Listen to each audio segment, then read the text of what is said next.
Ground rules, as there are a couple. First of all, hello, hope you're all doing well. I'm in a different place, you may notice. This is because we're going to be showing off my movies, and my movies are now in the bedroom. And rather than running back and forward between the living room and the bedroom, I thought I'd just set up in here. So I've tried to make it look as presentable as possible. I've tried to get some music on in the background. For whatever reason, my soundbar has decided that it doesn't want to work. I mean, we can try once more now that I'm online. Maybe that'll give us some better luck. Perhaps? No. It keeps connecting to some mysterious device in my house, even though everything's off. I don't know. We're on a main road as well. Apologies for any car noises. I'm sweating profusely because it is inexplicably warm in the middle of September. And also we have an additional guest today in the form of this dog. This dog is CJ. He is a miniature dachshund. He's a miniature dachshund. He lives in our flat now. He is wonderful, but very noisy. So if you hear any dog-related noises, hello. He's so confused. If you hear any dog-related noises in the background, please just excuse him. He's still learning. He's still doing a little bit of wee everywhere, but I've brought everything in, so hopefully that should keep him occupied while we go through the collection.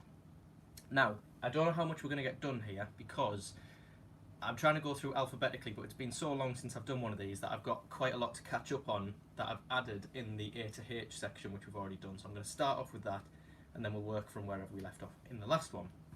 So, I'm currently surrounded by stuff. I'm going to turn that soundbar off because it's annoying me.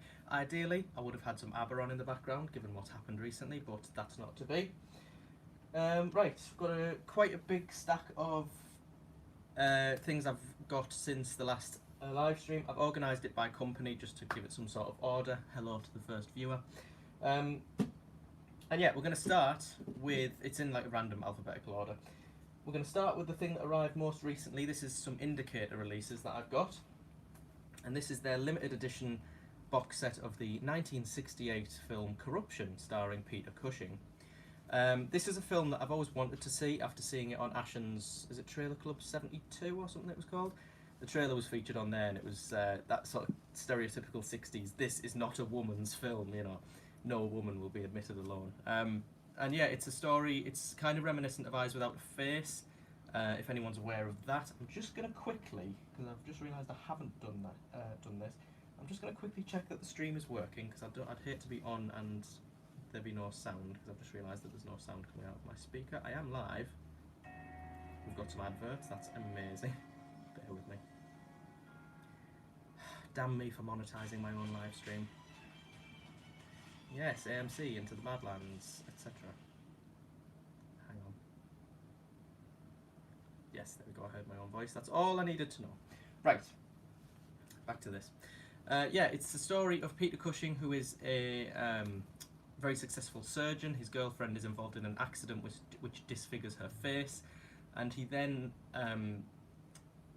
encounters this procedure which can at least temporarily ease her suffering and make her look a little bit like she did, but it does involve removing some certain gland out of the head of beautiful women. So he goes around slaughtering beautiful women. It's quite a nasty film for 1968. It's probably the most controversial thing that Peter Cushing ever did. Obviously he's known for the sort of generally tamer Hammer films and Amicus things.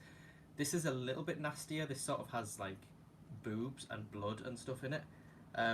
Feels quite ahead of its time in that regard. I can imagine this being really quite controversial when it came out. And this was released by Grindhouse, I think, but then I was waiting because I thought I had an inkling that this was coming from Indicator, and turns out it is. It's in their lovely limited edition box. It's not a huge set by any means, but they always pack loads in. As you can see on the back, the special features are numerous. This is number 687 of 5,000.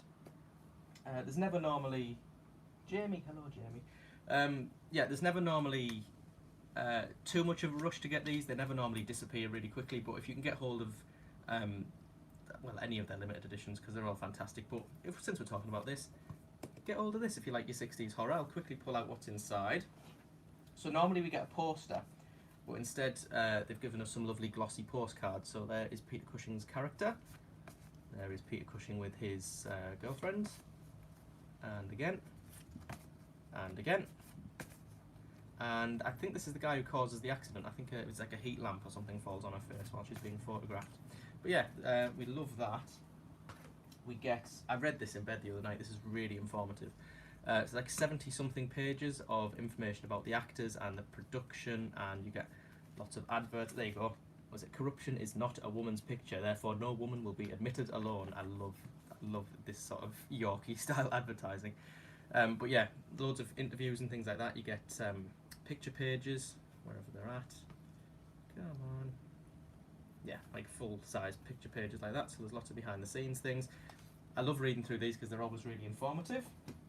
And then we get the disc itself. Sometimes these come on a dual format, so sometimes there's a Blu-ray and a DVD. This is just the Blu-ray rather. So the actual package is fairly basic on this one, but we do get the extra content as well with the limited edition stuff, which is really nice. So that's going to start us off. I'll quickly put all this back. Because the dog is in here, I'm going to try and put things back as I go, just to save my fear of him chewing something that I can't quite see, and excuse the very short shorts. Right, we're going to stick with Indicator. This next one I believe is out of print. I got this from eBay. Dog noises. Yeah, this is the Canadian slasher film Happy Birthday to Me, which I watched when I reviewed the Section 3 video Nasties. Yeah, quite a good little movie, this one. It's got like a really silly twist at the end, which you couldn't possibly see coming. But that side, really, really high production values, really entertaining. As it says, 6 of the most bizarre murders you will ever see. I've seen a lot of murders in these films, and they are fairly bizarre. But yeah, this, I think there's a standard edition and a limited edition. This is the limited edition because it contains the booklet, and it also has a DVD as well. Special features on this one, not actually as numerous as they often are with Indicator, but they're still really interesting. I remember giving them a watch. So yeah, we've got the Blu-ray disc and we've got the DVD, alongside, yet again, another wonderfully put together book with all the adverts and the information and the interviews, etc. in it. The critical response, yeah, reviews and things like that. Yeah, worth a watch if you're into your 80s slashers, as I am, obviously. And that image as well is an image it sticks out in my mind from like flicking through websites and books and always seeing this poster because it's so eye-catching. I'm just keeping an eye on the dog, who appears to be mounting his own bed. That's fine. Yeah, so that's Happy Birthday to Me, which, oh my god, this is really difficult because they're not in alphabetical order. Hammer, Haunting, Hap. It'll be in there somewhere, won't it? That's fine. Whoops. Right. We're sticking with Indicator, and we're sticking with the letter H, because this is a release I was very excited for. This is the 6th edition of the Hammer series from them, their Hammer box sets, focusing on the more obscure Hammer films. Maybe it's not as,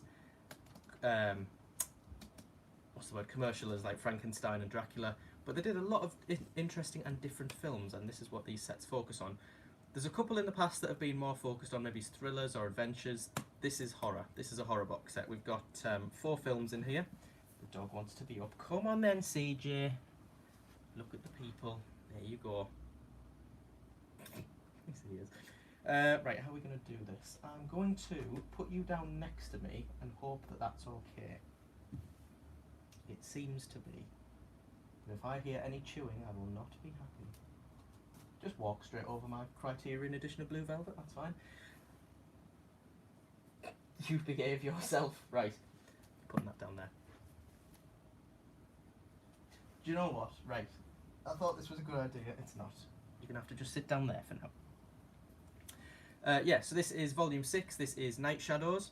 So in this set we have The Shadow of the Cat, The Phantom of the Opera, Captain Clegg, also known as Night Creatures, and Nightmare. Which, I mean, Captain Clegg and Nightmare were 2 Hammer films I really, really wanted to see prior to getting this set, so I was excited for this one. As usual, we have the slipcase, which comes off, and it has the number on it there. That's number 415 of 6,000. These Hammer sets do tend to go fairly quickly, so if you want this, get it now. I think all apart from the 5th one are actually out of print now, so yeah, get on this if you can. Get off that if you can. Limited edition features, numerous as always. You've got all the running times and everything down there, and the films themselves are housed in these cases, which I will quickly show off. So In order, we have The Shadow of the Cat. This is a black and white. I'm trying to think, 'cause it was a very long time since I've seen this one. Barbara Shelley's in it. I think it was her first Hammer role. Was it her first Hammer role? It was a very early Hammer role. You've got Andrea Morell in this as well. It's this old lady gets murdered for her inheritance, and they think they've got away with it, but her cat is onto them, seemingly, and the people involved are being killed in various ways. That is vaguely what I remember as the plot to this. Interesting little film. It's only 79 minutes, so it's not going to take up too much of your time, even if you don't enjoy it, which I feel like if you're watching this, you probably are going to enjoy it. Loads and loads of special features. You've got all the usual people on here. You've got, where's he at? Jonathan Rigby's on here somewhere. We've also got, where's his name? David Hookvale, who is a fantastic musician, and he always gives really, really interesting insights into the soundtracks and things of these movies. Each of these comes with, this is just a piece of paper to say that the only cases they had were the double thingies, so you're not missing a disc. This is just decorative. Blu-ray disc and booklet as usual, and you've got the obviously fantastic artwork there. Put these back as I show them off, just so I don't get confused. Next up, you've got Captain Clegg. Love this artwork. I absolutely love the glow-in-the-dark skeletal horses and the riders. This is not as much of a horror film as you might expect. It was marketed as a horror film because of the success of Dracula and things like that. It's more of a kind of drama, adventure, swashbuckling thing with horror elements in it. These creatures do appear, night creatures as they're called, or swamp marsh dwellers or something they're called in this. It's a story of smuggling, basically, in this small rural village, and the night creatures play a role in it. I'm sure if they wander out onto the marshes, they get attacked by these night creatures, but turns out there's a story behind them. Yeah, really interesting one. Peter Cushing is fantastic in this film. It's probably his most... I don't want to... Is interesting the right word? I found him to be really interesting in this. I think it's... yeah, it's not a role that you'd associate him with Hammer. You'd tend to think of him as sort of Van Helsing, but yeah, he plays a priest in this. Or does he? Yeah, good stuff. Captain Clegg, again, all the usual suspects on the back. There's Peter Cushing as the priest. You've got your Blu-ray disc, and you've got your little Night Creatures paper disc there, which is cool. Where's my box? It's down there. The next one in here was the Hammer remake of The Phantom of the Opera with Herbert Lom in it. I've not seen all of the Phantom of the Opera films or musicals or anything, but as they go, I actually thought this was quite good. A lot of people found this to be a little bit disappointing, but you know, as the story goes, I mean, it's an interesting story anyway, so it's hard to get wrong. But of the ones I've seen, this might be my favourite.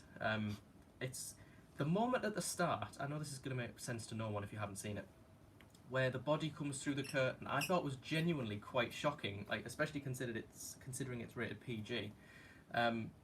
Yeah, I genuinely was quite like, whoa, that's a bit stronger than I expected. But yeah, lovely artwork on the front there, very, very bright and colourful. This was 1962. Again, it seems a little bit pointless even saying it, but lots and lots of special features. You've got Herbert Lom there as the musician, I believe he is in this. And yeah, you've got the Blu-ray disc as well. All of these have alternative artwork as well, it's worth mentioning. I've just spotted there on Phantom of the Opera.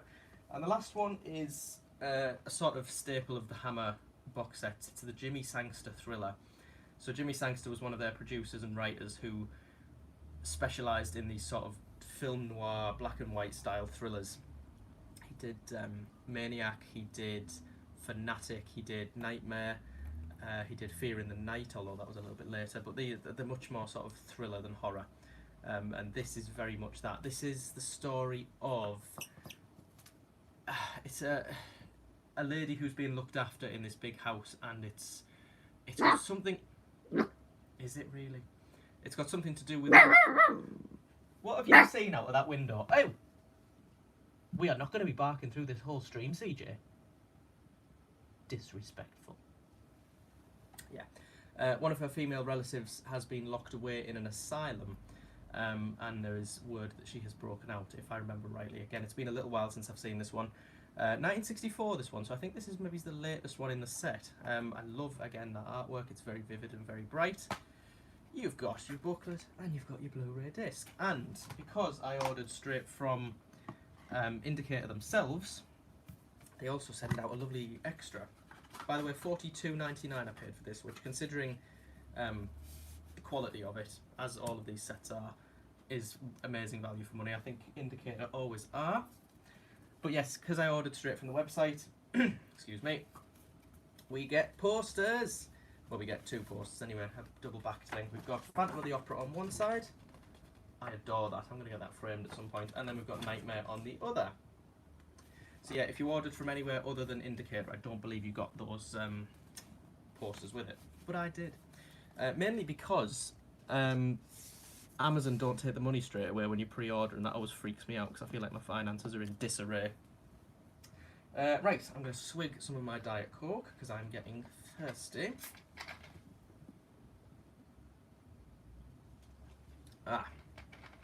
And then we are going to... Don't you bark at me, I can see the face. We're going to move on to Vinegar Syndrome because I've got a couple of Vinegar Syndrome releases. Why are you staring at me? What are we going to start with? We've just had a box set, so we'll go for the standalone release. The standalone release being Don't Go in the Woods Alone, which is a very low budget 80s slasher film. It was included on the Video Nasties list, so I covered it there. Very middle of the road slasher. It's not incredible, it's not awful, it's sort of very... If you think of an 80s slasher, you're probably thinking of this, camping in the woods, Madman, etc. I love the fact that the slipcovers always have these sort of... Pourquoi? Always have these sort of reflective parts on them, and I love what they've done there with that back where you can just about see the cover. What do you want? You can't come up here because you'll nibble everything. Is it? Oh, he wants to be up. Right, you can come up if you sit on my knee. If you sit on my knee and look at the lovely people. There. Settle down. So, yeah, I love what they've done with that slipcover. I'm trying to get all my Vinegar Syndrome releases with the slipcover. I know that's a pretty impossible task at this point, but what I can get, I can get. It comes inside like that. I love this artwork. I know it's a little bit rough around the edges, but I like it nonetheless. He's just resting his head on my arm, which is going to make this more difficult than it needs to be. Warning, this motion picture depicts graphic scenes of violence, which it does as well. It's quite nasty if I remember. There's a lot of death in this one. Yeah, so classic story, camping in the woods. There's a madman out there. He slashes a few people. A guy in a wheelchair gets his head cut off. Spoilers. Yeah, it's a fun enough film. It's not great, but it is fun. That's your special features and that on the back. Inside, pretty basic package. You've just got a Blu-ray and a DVD. And no reverse artwork either. It's sort of just like a thing from the movie. But yeah, really happy with that release. eBay seems to be my go-to at the minute for slipcovers from Vinegar Syndrome. But yeah, that's that. I'm going to not put these away while he's on my lap, so I'll just put it down there. And the second Vinegar Syndrome release that I have obtained is the Homegrown Horrors box set, Homegrown Horrors Volume 1. It's worth mentioning as well, I've picked up more than what I'm showing off now. It's just that whatever else I've picked up is after the letter H, so there was no need for me to include it yet. So yeah, Homegrown Horrors, this set focuses on very low budget, sort of rural American horror films. I know that sounds very niche, but it's kind of the American Horror Project from Arrow, maybe's, you know, if the films were made a little bit later and were a little bit schlockier. If you're going to sit with me, you're going to sit properly and not slide off the bed.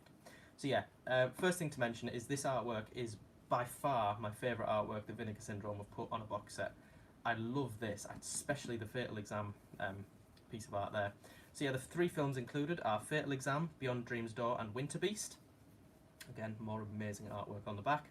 So yeah, in the style of the Forgotten Jarly sets, the top comes off. We've got some red fog on the inside, and then the films just slide out. Yeah, these films are kind of much of a muchness. I'm not going to recommend these particularly because they are a little bit strange, but I'll go through them in the order that I've watched them. So first one we've got is Fatal Exam. Now, my shorts are digging into me. This one is a kind of supernatural slasher film. It's some students go to a house to investigate some paranormal activity, and then shit kicks off. That it's probably a more in-depth description of the plot than the cast got on the day.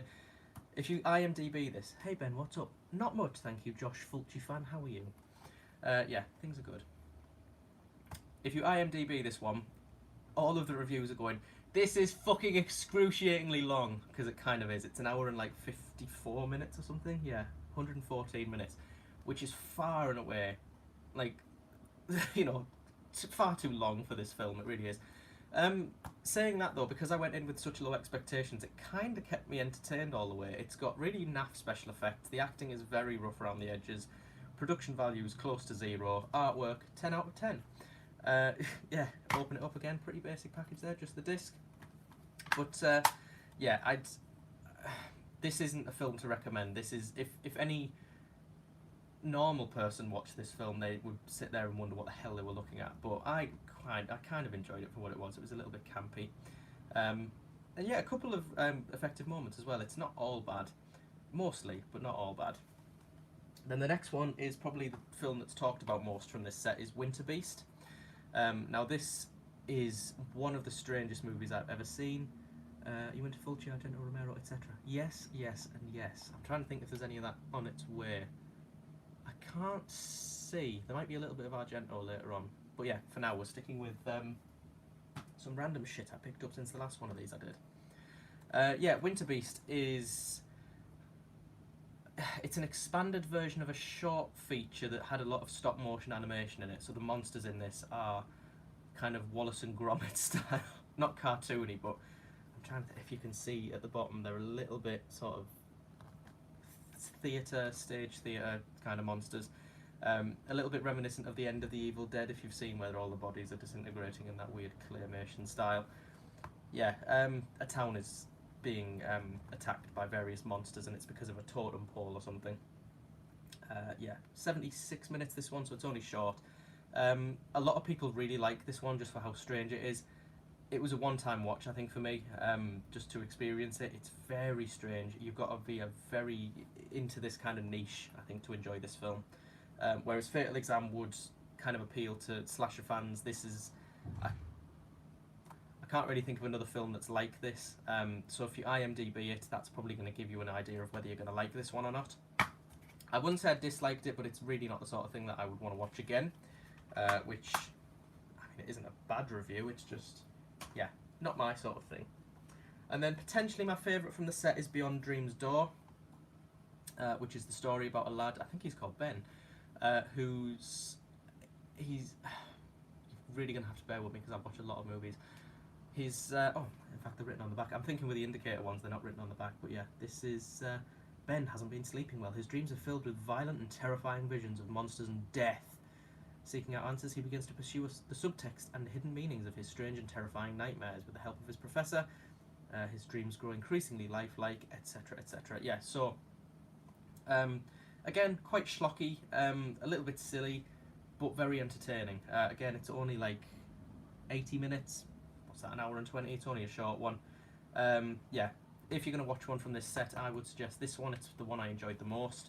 And yeah, it's really good to see these really strange films getting a release, because as much as it's, you know, classic horror is classic for a reason, it would be a shame to see all of these independent, low-budget efforts get forgotten to time, and it's companies like Vinegar Syndrome that are making sure that doesn't happen. So yeah, really great stuff, fun stuff. Not for everyone, especially considering how much this set is. It's especially if you live outside of the US, it's on the pricey side if you include shipping. I'll be honest, I had quite a nice month at work, 1 month, so I just kind of had a bit of a splurge on Vinegar Syndrome. I got my free international shipping, but yeah, I enjoyed this for what it was. Not everyone will, but as I say, the artwork alone I think is worth it. I'm just going to double check what that comment said, because I saw that Josh had posted something and I couldn't see it in time. Turn that down so I don't hear my own voice. Would you like me to email pics what is happening with my collection and room renovation so far? You can send me them on Instagram. It's ben.simpson.1998. That's my Instagram. That's where I'm sort of most active at the moment with my movies and things. If you wanted to send me stuff, that would be greatly appreciated. Right, next one. Studio Canal we're going to go with. I'm so happy with these ones I'm about to show off. But we're going to start with just a standard release of a film that my dad introduced me to. My dad and me are big fans of this kind of low-budget, early 70s, late 60s British horror thriller cycle that happened. Films like Assault and Soon the Darkness spring to mind. This one, Fright, stars Susan George right before she did Straw Dogs. Ian Bannon is also in this. Honor Blackman is also in this. Directed by Peter Collinson, who did a couple of Hammer films, I think. But yeah, standard babysitter story really. She goes to babysit a young boy while her parents go out. You find out... Oh, does that spoil it? I really don't want to spoil it because it is a good little story. Yeah, someone comes to the house and it isn't... she isn't very safe for very long, let's just put it that way. Yeah, really atmospheric, really creepy, good little story, good acting, solid all round if you like this sort of thing. Just a standard package. I think I got this from CEX for like a £5. Annoyingly, it was one of those where they put a horrible great sticker on the front, so you get that weird... and it sticks to Fright Night, which it's next to in the thing, which annoys me. But I've tried my best to get it off. If anyone's got any tips, let me know. But yeah, really, really good film. Also one of the earliest roles for Trigger from Only Fools and Horses. He appears in this very briefly. But yeah, good one, that. Fright from Studio Canal. And we've got 2 Studio Canal box sets. First one is, we'll do this one first. Don't Look Now. This is an interesting little movie if you haven't seen it. Donald Sutherland and Judy Christie? Yes. Kind of supernatural, a little bit giallo-y, a little bit thrillery, drama, romance, horror. It's a lot of different things. It's the story of a couple whose child dies and they go to Venice because he works restoring this kind of church, or he's got a job restoring this church in Venice. And there's strange murders going on around Venice, and this red hooded figure is seen out of the corner of everybody's eyes, and it's very strange. Deep Red Arrow 4K on pre-order? So do I. Also Dead and Buried 4K. I don't have that. Do you have Arrow's latest Demons 1 and 2 set? Yes, I do. It's sat in there. It will have featured in the last live stream. Yeah, the one where it's like pulls apart and it's got the 2 faces on the front. I do have that. Enjoy it very much. Yeah, this is kind of, it's on the more famous side of the horror films that I'm going to show off probably, because I think a lot of people know this movie. Very surreal. Didn't really like it the first time I watched it. Liked it more the second time when you kind of know what you're getting into. This is the limited edition set from Studio Canal, Vintage Classics. This was 1973, I believe. Yeah, copyright 1973. And included in the set, I'll quickly pull this out. This might be a little bit difficult to show off, so I'm going to quickly just, yeah, pull the things out of the middle. Trying not to damage it. So, this opens up into like a vista from the film. On the inside, we have 4 discs. We have the 4K UHD feature film, we have the Blu-ray, we have the bonus features, and we have the CD soundtrack, which is by, what's his name? Pino Donaggio? Is that how you pronounce his name? He did the score for Carrie, but this is a really, really good score. Very atmospheric and piano-driven. I'll quickly put this to one side while we look at the other things that come with it, including some postcards. I'm not going to take these out of the strip because they're really difficult to get back in, but I'm trying to maybe show you something from the middle. Can't really see. Yeah, there's maybe 6 of these. They all just show kind of screen caps from the film, which is really nice. We get the obligatory booklet full of all your usual information and liner notes and interviews and things like that. Really good stuff. And we get a lovely glossy Don't Look Now poster, which is, this is the new artwork, I believe. This was newly commissioned. Those are some very classy releases you are showing. Thank you very much. Try not to get the glare on it. Yeah, I love that poster. It must have been re-released in cinemas at some point, was it? Because it's, I'm sure it says somewhere that's like in theatres soon. You know, 1973 classic. So yeah, good stuff. The only thing I don't like about these is how they fold away, because they're quite awkward to get back in once you've got them out. So if you bear with me while I just do this. It's probably difficult because I've got a dog on my lap, but yeah, lovely release. This again, CEX saved me on this one. I think this is out of print. There's a standard edition.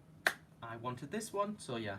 The good thing is about collecting is when you upgrade something, you sell the old one off. I always take it to CEX and I get fuckloads of vouchers for stuff. So stuff like this that goes for a little bit more, I get quite a bit discounted. So I feel lucky in a way to sort of have stuff that I can trade in.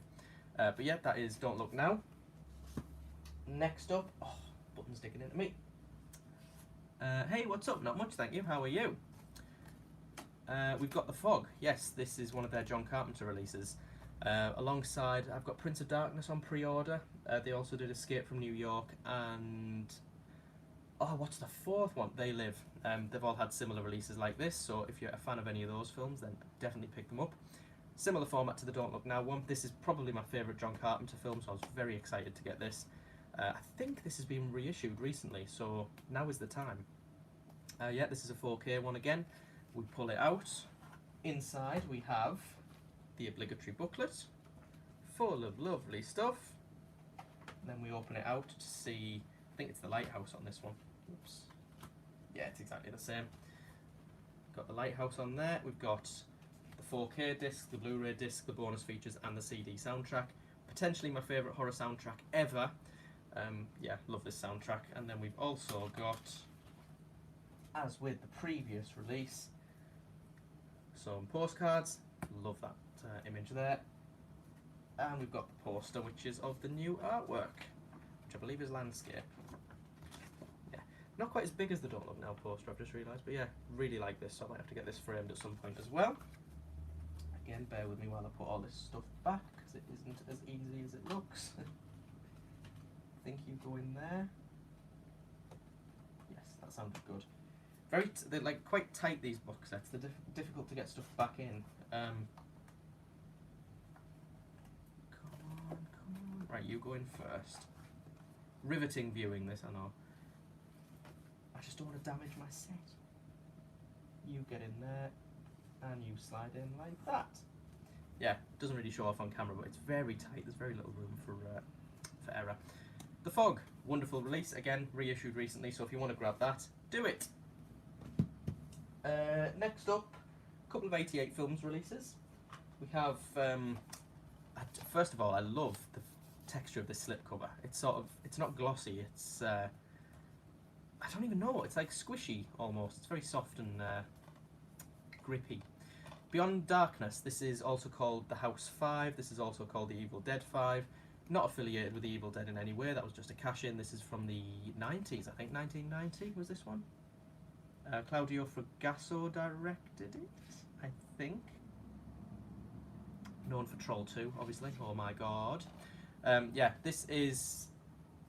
oh, Christ alive. Bear with me. They move into a house, there's some weird shit going on in the house because of a witch that was sentenced to death. I don't know. Something like that. Yeah, I quite enjoyed this, actually, for what it was. I don't know if I was just in the mood for something really schlocky, but apart from the second half being perhaps a little bit slow, I thought that the scary moments in this were actually sort of quite, oh, you know, like there's these hooded figures who were genuinely quite intimidating, I thought. I wouldn't call it a good movie by any means, but it's enjoyable if you're into that kind of schlocky, low-budget horror. So yeah, this is part of their Italian collection, I think. Yeah, we open it up. 1990 this was. Get a little booklet and we get the Blu-ray in there. 88 films never normally do hugely extravagant releases, but what they have done is really good. I know they've done sort of limited edition stuff with the likes of Killing Birds, Zombie 5, but yeah, this is just kind of a standard slipcover thing. Worth a watch. I've also got the prequel to this as well, but that starts with W, so we won't be seeing that for quite a while. Put that down, and then another collection they do is the Slasher Classics collection, and the one I'm showing off today is Hide and Go Shriek, which is open for some inexplicable reason. But yeah, this is interesting, actually. I was going to say it's a like kind of bog standard slasher, but it's almost not. It's kind of that genre of queer horror, really, because, you know, there's... I don't want to give away anything, but there's elements of this that are genuinely quite progressive. I mean, for 1988 this is, so fairly late, but still at the time, the topic of, you know, LGBT things didn't come up in horror all that much. You know, you had the likes of Nightmare on Elm Street 2, which had queer themes in it, but this kind of at the end, you know, when you sort of realise what's going on, I was a bit like, oh. Yeah, it's about some friends who stay over in is it a furniture shop or a clothes shop or something overnight, and someone gets in with them. You've got the obvious kind of red herring thing going on. The slashing itself is kind of standard, but yeah, I was pleasantly surprised to see that this had a little bit more depth than I was expecting. It's not incredible, but it's yeah, it's worth a watch again if you enjoy your 80s slasher films. I just had a comment that I'm going to look at now. Bear with. I wish the comments stayed on the screen longer because I keep having to go back into my phone.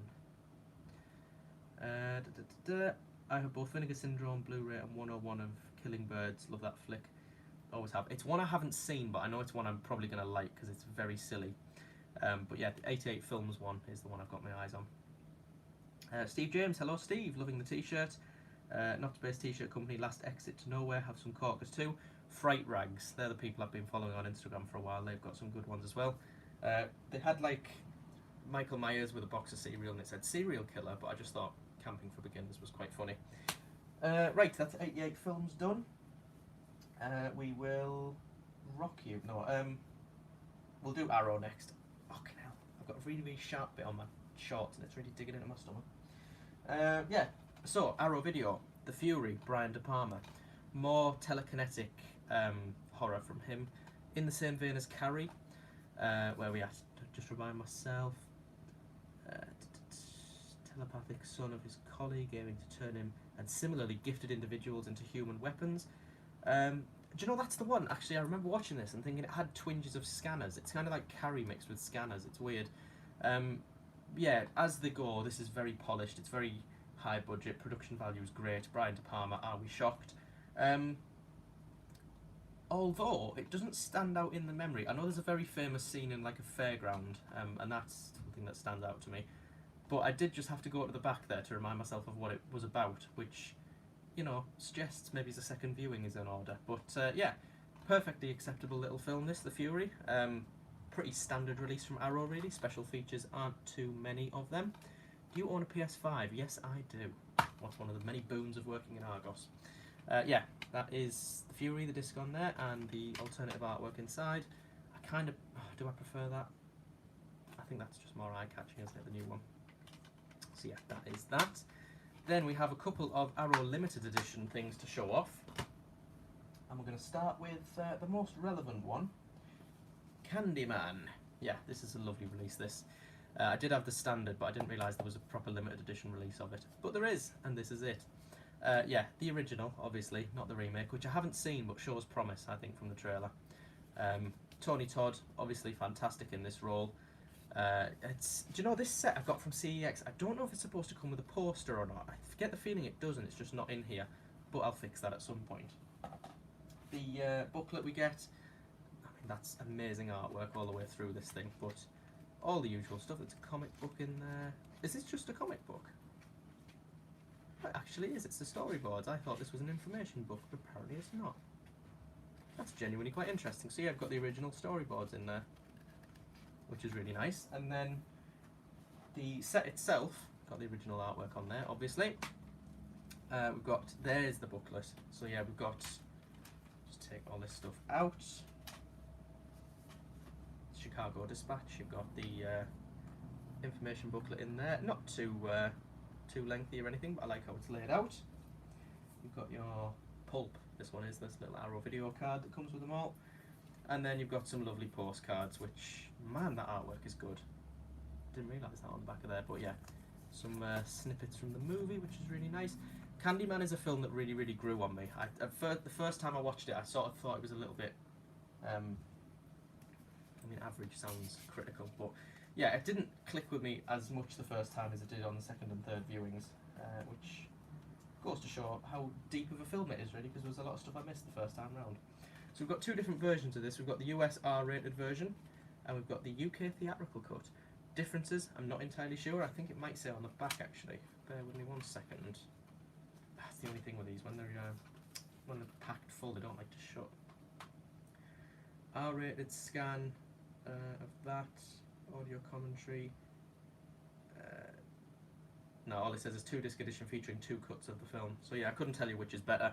I think when I watched it, I watched the UK theatrical one, just because obviously I'm from the UK and that's the one I would have seen at the time.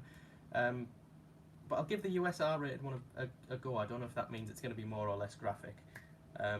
But yeah, interesting that they've included both. Quite nice of them there. Value for money, we like. I'll pop this down.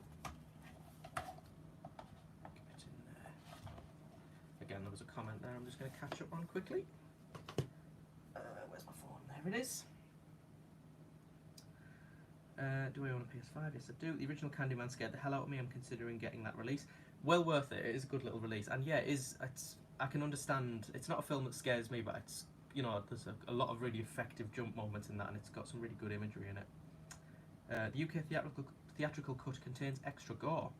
So the version I've seen is the more explicit version. Right, okay, so the R-rated one will be less explicit. Tight. Thank you for letting me know. And then we've got American Werewolf in London. Forgot how much I liked this film until I watched it again recently. Amazing stuff. Yeah, John Landis, 80s horror comedy about a guy who turns into a werewolf, and well, there's more than that, but it's very surreal. It's very comedic. There's almost some kind of zombie elements in this because his victims come back to haunt him. Really great music in this as well.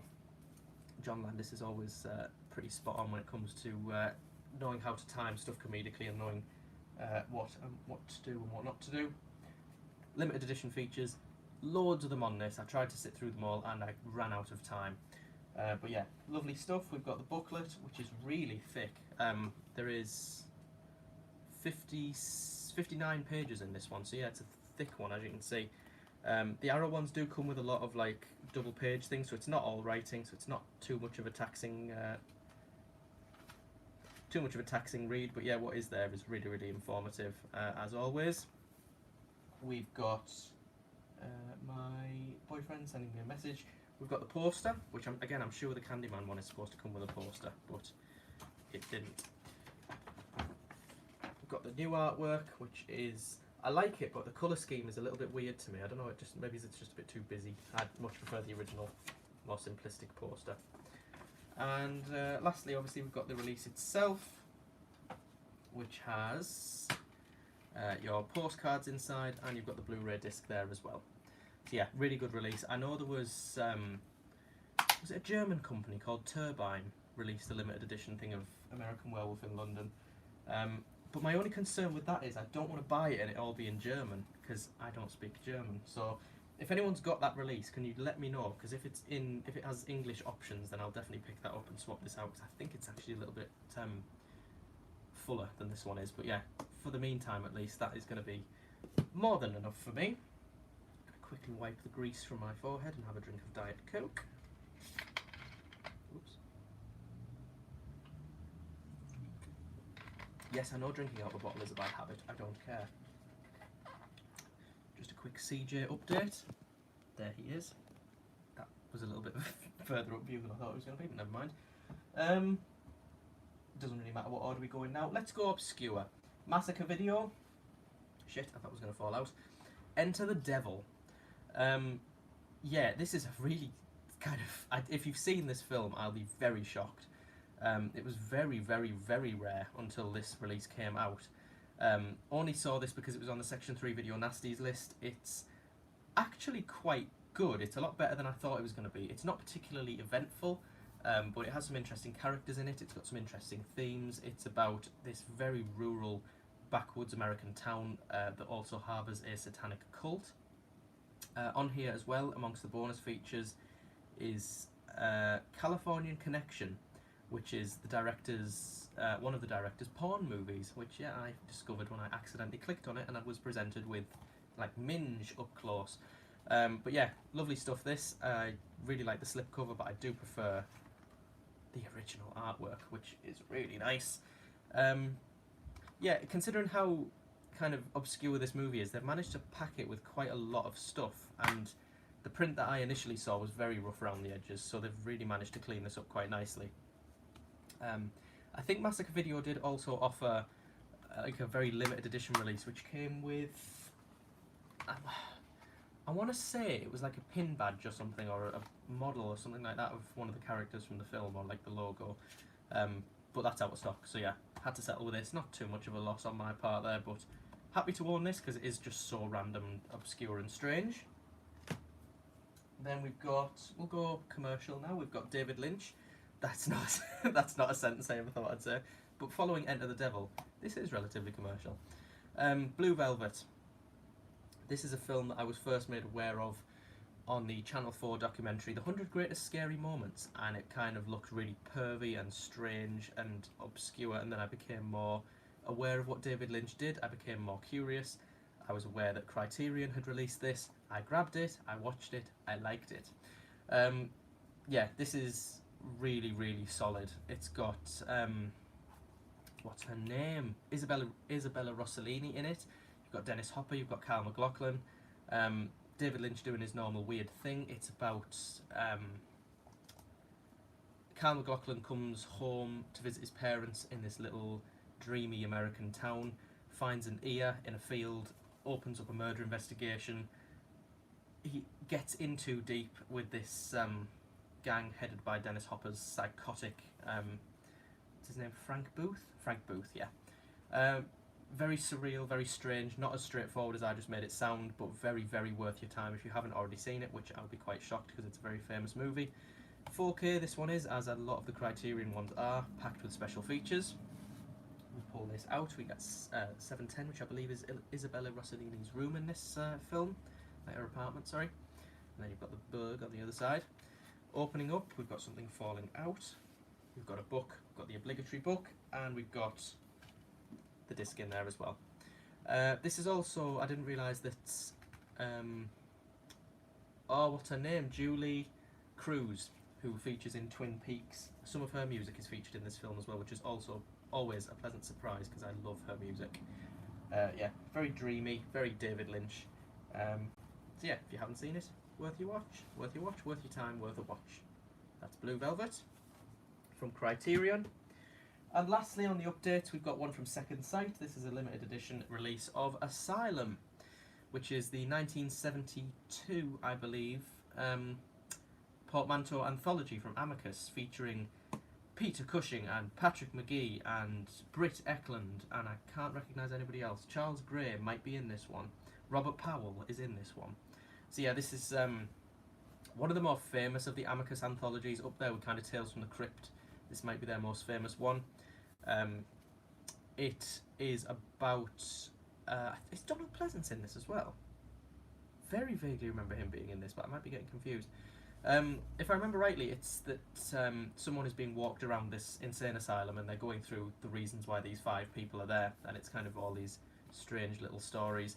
The first of which is probably the most effective for me, as silly as it is. You've got a story about body parts coming to life after he's... Like, guy hacks his wife up and kills her, and then the body parts come back. Or is it a wife kills her husband and the body parts come back? I can't remember. Very effective moment though, where you see that, like, this head in a brown paper bag and it's breathing. I thought that was really quite good. What else have you got in this? You've got the tailor who makes magic suits and brings his dummy to life. You've got these robots are like voodoo doll robots, if I vaguely remember, because I think he gets stomped on, and the human version of him doesn't end up in a pretty state. In this set, you've also got a lovely poster, which I think is double-sided. Oops, pull it out to make sure. Yep, you've got the new artwork there, you've got the old artwork there. Come to the asylum to get killed is such a shit tagline. Yeah, got the lovely poster there.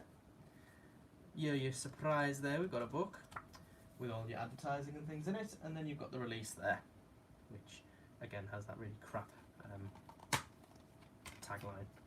Again, release itself is fairly basic. The limited edition features, there's not a huge amount, there's a fair bit, but there's not loads. Really, really informative though, nonetheless, and enjoyable, that film, so good one to grab. I think they also did a release of The House That Dripped Blood, which is another interesting one. That's got Peter Cushing, Christopher Lee and John Pertwee in it, I believe. Famous, of course, for doing Doctor Who. So yeah, that's us up to date now, up to, I can see where I pulled the next thing out. So, CJ is now awake. I'm just going to double check that I haven't missed any comments, and then we will move on to where we're actually at. Silver Bullet was a good werewolf film. Haven't seen Silver Bullet. I ordered Toxic Zombies from Massacre Video, that is DPD 39 Nasty, great cheesy zombie fun. It's down there, it's waiting. Yeah, I quite like Toxic Zombies as well for what it was. It was very silly, but yeah, I think That was directed by a guy who lost his life during 9/11. I'm sure it was.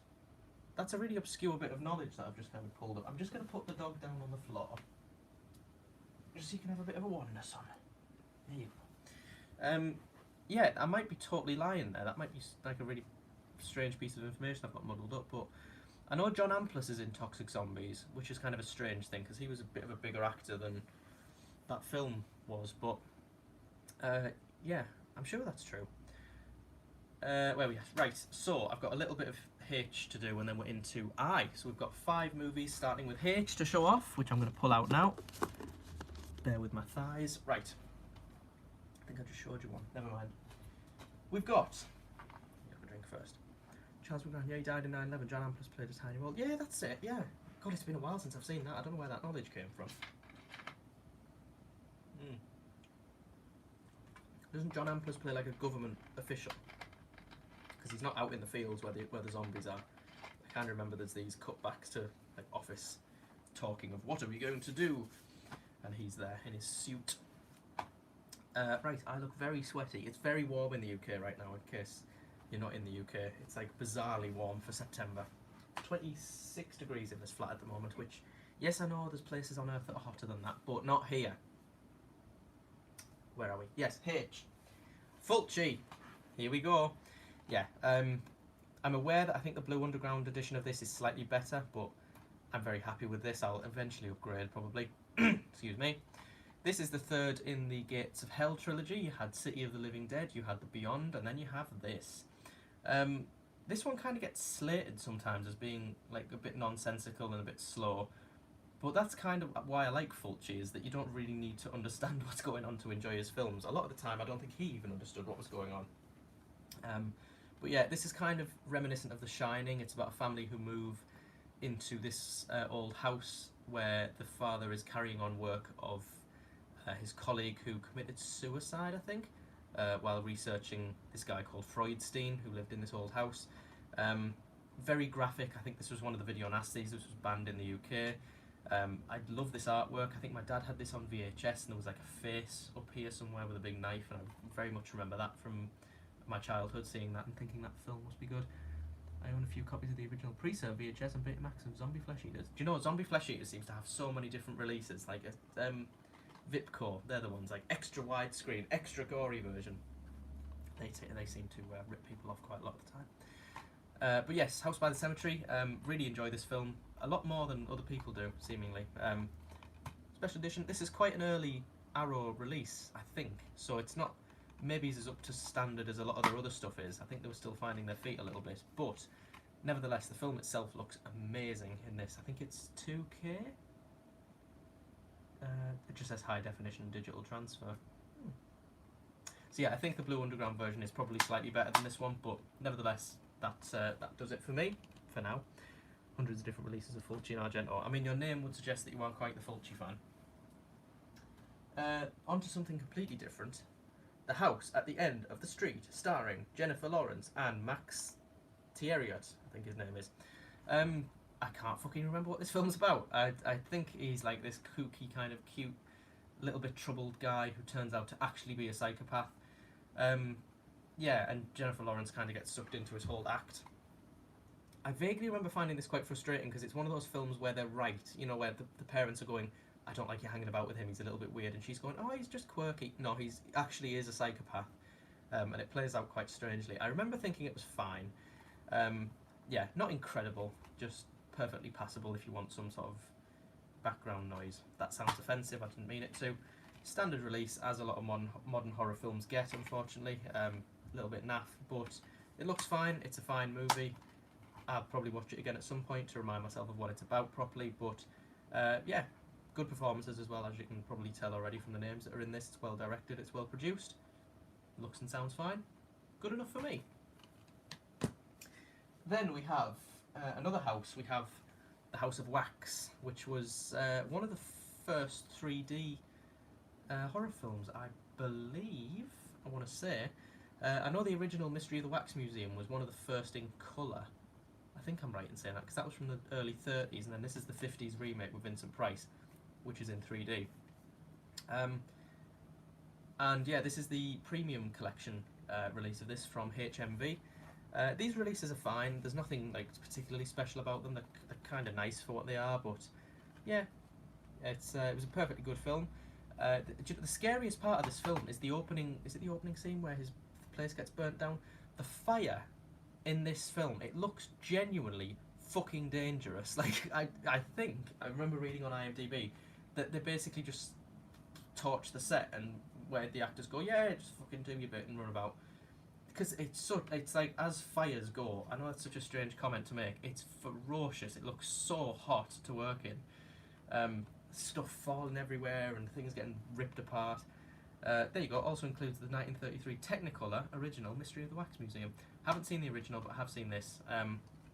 Yeah, really, really good. Vincent Price doing his usual thing. You get in here. It does actually come with a 3D version as well, but I don't have a 3D player, so that's unfortunate. But you had the usual sort of moments in it. House of Wax, watch it anywhere. If you want that code, feel free to take it. Which Pennywise did you like best, Tim Curry or Bill Skarsgård? As much as I like the remake of it, Tim Curry is a much better Pennywise, in my opinion. That might be just because I saw it first. So yeah, we've got some little postcards as well, as is the kind of standard with these releases. Lovely stuff.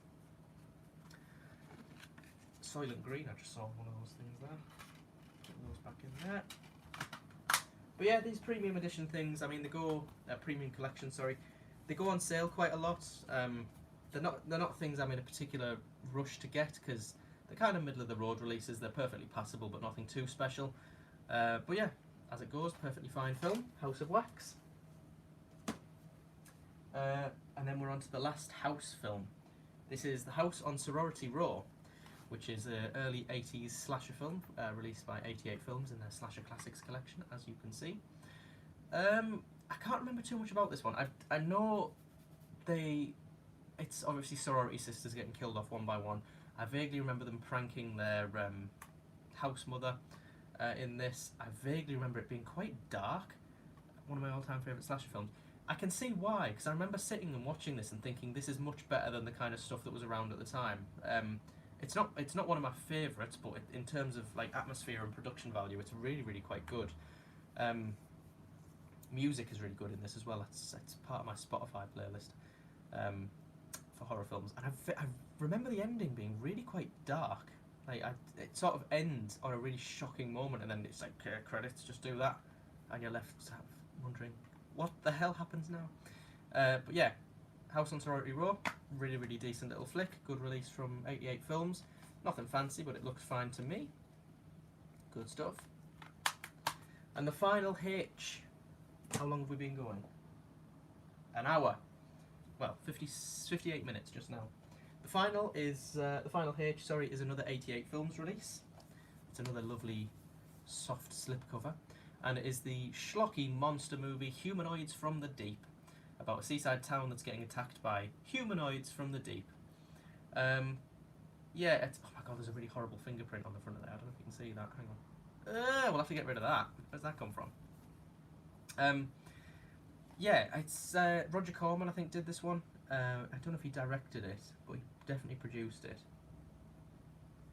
Oh, I thought he did. Oh, he had something to do with it anyway. Yeah, it's quite nasty. It's a little bit mean-spirited, this one.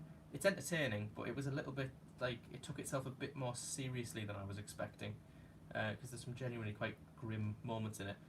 Nevertheless, really, really enjoyable though, as monster movies go. You've got quite a few special features on this one, with it being a limited edition. Slipcover, again, is that lovely sort of, not glossy, but grippy material. You've got the original artwork on the inside there, Humanoids from the Deep. That kind of gives you an idea of what the exploitation angle on this film was. Inside we've got a lovely booklet, and we've got the film there. I think this is 4K, yeah, 4K scan. Looks great, effects and everything look really, really good. And yeah, enjoyed it for what it was, Humanoids from the Deep. It's not the sort of film I'd automatically go to, but it's just a film that I was aware of. It was quite sort of controversial. Yeah, effective enough, fun enough. Did its thing, came and went, didn't hate it, good stuff. Humanoids from the Deep. Now then, where do I go from here? I'm on to I. I'm trying to think of how to do this. You're going to see things that I probably don't want to see here, but bear with me. Right, let's grab a bunch from here. I'll maybe go for another hour or so because I do have things to do, but I'll try to keep it relatively fluid and not hang about on things for too long. I've got so much stuff to put back. 60 minutes, God. So, the first in the I category is the Arrow release of The Iguana with the Tongue of Fire. Now, this is a Giallo, very strange Giallo. It's Anton Diffring is in this, and what's his name? He's in loads of Gialli. He's in Your Vice is a Locked Room. What's his name? I'm gonna have to look him up. Luigi Pistilli, that's his name. That's that guy there. It's set in Ireland, which is a really strange place for a Giallo to be set. But yeah, it stands out for that reason, and it stands out as being really strange and not particularly good, if I'm being completely honest. I maybe need to watch it again. But yeah, I remember looking this up before I watched it, and people were kind of like, there's much better Gialli out there. And from what I remember, there is. I don't really remember much of what went on. Apart from a few grim little moments in it. There's a moment where someone gets acid thrown in the face, which gets quite nasty. But yeah, that's obviously the disc in there. Alternative artwork is much better, but my rule is that I kind of like the English title, so I know what I'm watching. Because as much as L'Iguana della Lingua di Fioco, as much as I could probably get what that was, it's a little bit easier for me as an English-speaking person to see that and go, the Iguana with the Tongue of Fire. Yep, so that's the Arrow release of that. And then we have the Arrow Academy release of Robert Altman's Images. This is... What did you think of Nico Mastrox's Island of Death? We'll get to it. We're in the category. Yeah, this is... maybe it's not... Is it a horror film? Yeah, it's a horror film. I've just said that there, and I vaguely remember one of the special features on here is a guy saying, whenever a horror film tries to be artsy, it always gets described as something else, whereas, because horror is seen as like this kind of pooey term, we'll just say it's an art horror film, and it kind of is. It's a woman she has strange visions. I vaguely remember, like, she's at home and she has visions of her husband coming in, and he's not her husband, and it's weird like that. So they go away to this little cottage in the country and meet a few people there, and it's basically her having a breakdown for the whole film, if I remember. Yeah, it's very art house. It's very strange. There's not a particular like moment of thing that stands out for me in this one. It's mainly just atmosphere. It's very well shot, very well photographed. Soundtrack is really good on this one. It's well produced, good production values. Love that artwork for a start. Inside again, just the basic package, just the disc and the alternative artwork. Yeah, not for everybody. If you're into kind of weird, what the fuck is going on horror films, maybe check this out. If not, if you like a linear plot line, if you like to know what's going on, maybe avoid this one. But yeah, good little film from what I remember. Next up we have a limited edition Blu-ray of I, Monster from Indicator. This is my favourite of the Jekyll and Hyde adaptations, I think. It's kind of, well, obviously the people in it are named differently, and it's not called Dr. Jekyll and Mr. Hyde, but it's that story. It's essentially that story. You've got Peter Cushing and Christopher Lee in this, both giving really, really good performances. Christopher Lee is very animated in this. It's kind of a different sort of role for him. A lot of the time he's very, if he plays a villain, he's very muted and flat sounds bad, you know what I mean? He's not over the top, he's not an over the top kind of actor, he's very subtle. But in this he gets to kind of go a bit crazy, which is good to see. Loads of special features on this one. Is this the one that has different cuts in it? Two presentations of the film, the original 75-minute theatrical cut and the extended 81-minute version. 6 extra minutes. I can't remember which one I saw. I think I might have watched the extended version. Produced as well by Max Rosenberg and Milton Subotsky of Amicus. I think this was one of the last films they did, because this was 71. I might be making that up. Yeah, lovely artwork. Great film as well. I enjoyed it a lot more than I thought I was going to. So we open this up. We've got huge booklet on this one, as a lot of the Indicator ones tend to be. We've got the disc and we've got the alternative artwork underneath, which, albeit is more eye-catching, I kind of prefer the new one. So I've left it as is. This was one I pre-ordered without actually having seen the film, so I was really intrigued to see what this was like when it turned up, and yeah, very happy with it. Good little release. Next up we've got Argento. We've got Inferno, which is the semi-sequel to Suspiria. And it's maybe's... controversial. It's maybe's a little bit more commercial than Suspiria. It kind of feels like it makes a little bit more narrative sense, only loosely, because it's still very, very strange and fluid in its narrative, we'll put it that way. But yeah, this follows... You have more Giallo films than I will ever have. I have a lot of Giallo films, but there's loads of them getting releases, so it's worthwhile picking them up when you can. Ow. Yeah, so this, obviously, Suspiria followed Mother Suspiriorum, and this follows Mother Tenebrarum? Can't remember which one it is. But yeah, again, Video Nasty, banned in the UK, some very over-the-top gore moments in this. Very atmospheric, very well shot, very pretty. Cinematography and lighting, as always in Argento's work, is flawless. Very entertaining. It's a perfect follow-up to Suspiria. I think a lot of people seem to think that Suspiria is this amazing masterpiece of a movie, and therefore this, when compared to it, isn't as good. I think they're pretty much on par. I think they make a perfect double bill. Banned over cat eating a mouse, I believe. That makes sense, because there was a film called Madhouse that also got banned over a scene of supposed animal cruelty that turned out not to be real. Yeah, turns out they didn't drill a dog in the head. Anyway, yeah, but I remember that scene. There's a lot of animal scenes in this, actually, because there's a couple of moments with cats, there's a couple of moments with rats. Yeah, quite nasty. But yeah, lovely release here from Arrow. We've got... I love that artwork. I just kind of wish that it replaced that one. As much as that's the original one, I think that's much cooler. Just the standard disc there with the alternative artwork in the booklet. But yeah, more than happy with this release. High definition Blu-ray, doesn't say whether it's 2K or 4K, but I know for a fact it looks fantastic, so yeah, more than good enough for me. Next we have a drink of Coke. I'm trying to see what the next one is. Oh yeah.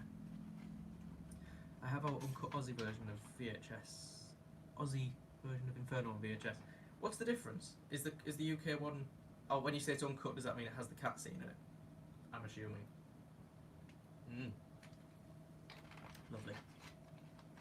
Next up, we're sticking with Arrow. We're sticking with Arrow with The Initiation, which is a film I was aware of long before I saw it, because its poster is often seen in books and things like that when talking about slasher movies, because it's quite a famous poster. Not this one, the original artwork. Just this is a little bit better, in my opinion. Yeah, Sister pledges against BRB, yes. See you in a minute. Sisters pledge, as they do in America. I don't really understand the whole pledging at uni thing, but they do it. They go to an abandoned... it's not abandoned, it's just closed. They go to a closed shopping mall for like a night of fun and shagging. But turns out there's a bastard with a knife, and again, this kind of like Happy Birthday to Me has a really, really stupid twist at the end, which you couldn't possibly see coming. It's not massively memorable, but it's perfectly passable. I feel like I say that a lot, but it's very much the case with this. It's not a film where you think, oh god, I can't wait to see it. But if someone said, let's watch The Initiation, it would be, yeah, alright then, perfectly passable movie. Couple of nasty moments in this, nothing too outstanding. The release, we've got the Blu-ray and DVD, so it's a dual format one. Blu-ray is there, DVD is there, and the original artwork is that one there. I always remember seeing the girl as the candle and the eye in the background. That also always stood out to me. I think I had the, is it the Teenage Wasteland slasher movie book or something, and it had that. It's not on the front, but it's like in a collage of posters that were in the middle of the book. Yeah, good stuff. The Initiation. Classic, well, modern classic. Insidious. Need I say more? This is a really good film, I think, Insidious. As far as modern horrors go, as you can tell, I'm not as big a fan of modern horror. But this and Sinister are two of my absolute favourites. I think Insidious Part 2 is also really good. Haven't seen 3 and... No, I have seen 3 and thought it was shit, but I need to see it again. And Part 4, I haven't seen. Yeah, it's the story of a boy who... they move into a new house and he falls, what they think is unconscious or into a coma, but he's not. His spirit has drifted into what... what's her name? She's in Nightmare on Elm Street. Lynch. Her psychic character describes as the Further, and they have to go and retrieve him, but there's also all these horrible demon spirits trying to get to his body before he does. Very effective, some amazing jump scare moments in this, really atmospheric, very well done. Yeah, as I say, as far as modern horrors go, it's one of my favourites. And apparently it comes with the Troll Hunter Survival Guide, which I didn't know. So yeah, we've got that one there. Next up, 88 Films. Oh god, I love this movie. Intruder. This is one of the first slasher films that my dad showed me, and it's kind of slasher horror comedy with, but it's not like ha-ha funny, it's just a bit sort of tongue-in-cheek. Yeah, it's a supermarket is shutting down, and it's the last night when all the staff are kind of there clearing up, and a man is there and he's killing them. This is a very graphic movie. This is really quite nasty. Have a few releases of Intruder. On most of the releases, the killer's face is revealed on the front, so I kind of like, that's not a massive giveaway, is it? I don't even know. Yeah, but spoiler alert, you know, if you pick this up on physical media, chances are you're going to know who the killer is before you even put the disc in.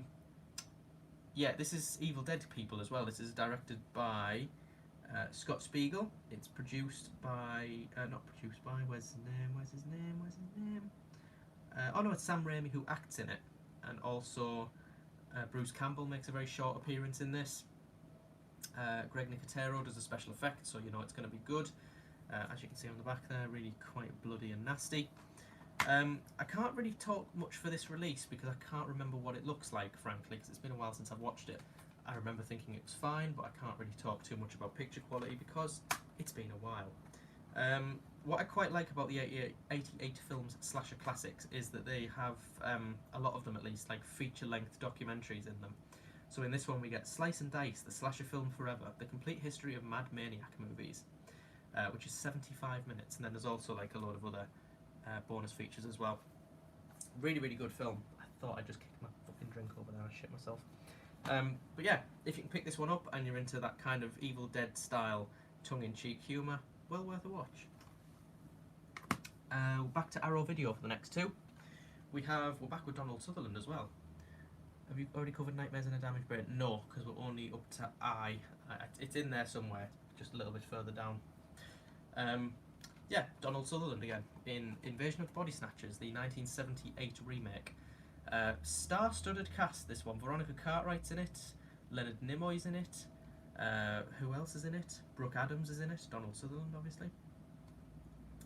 Yeah, this is probably the best rendition of this film, as much as the original is very well respected for what it did. If you want full-on, like, body horror, this is the one.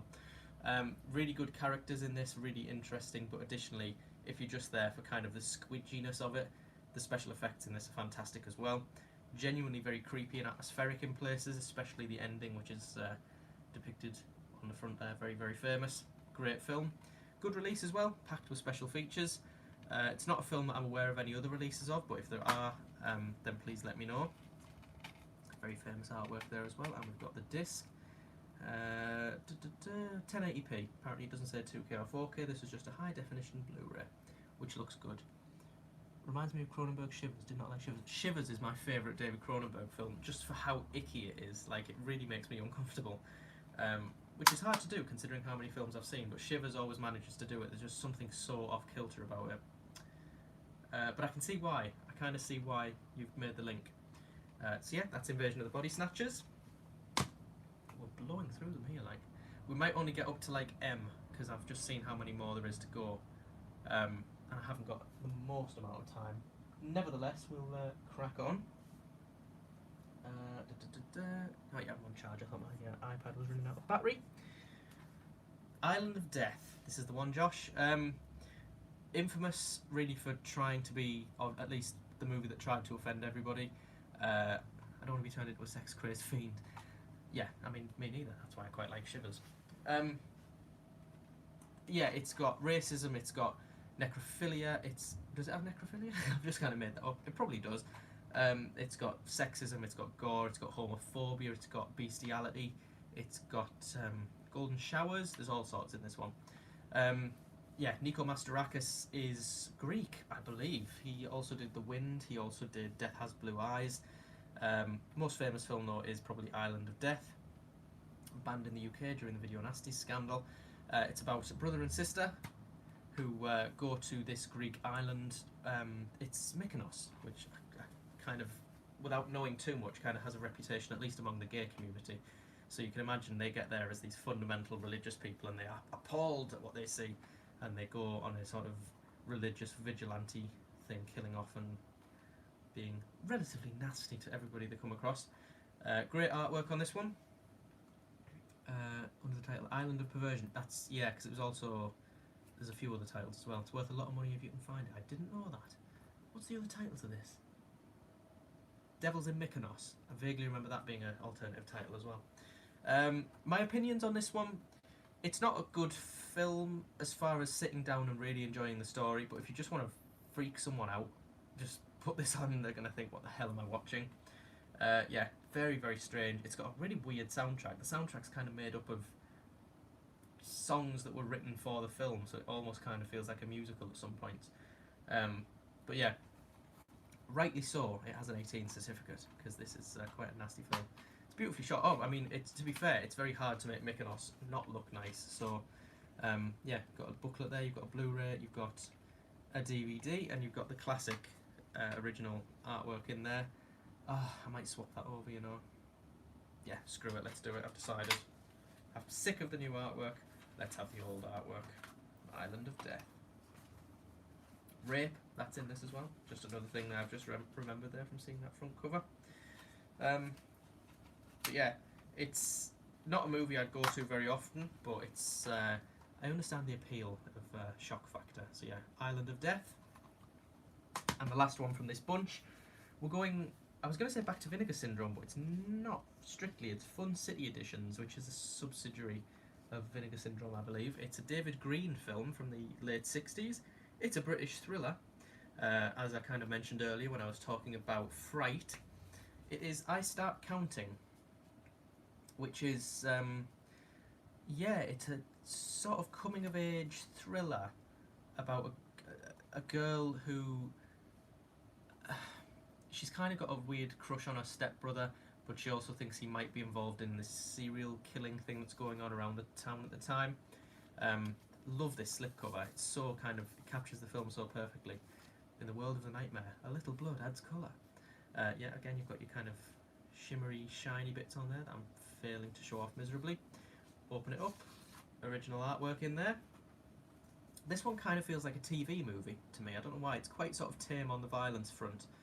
It has its occasional moments in it, but yeah, it's relatively tame. It's relatively subtle. It's much more about atmosphere. If you recognise her, that's because it's oh, what's her name? Jenny Agutter, who was in American Werewolf in London as a kid. She is the main star of this film. Open it up. You've got your booklet and you've got your disc.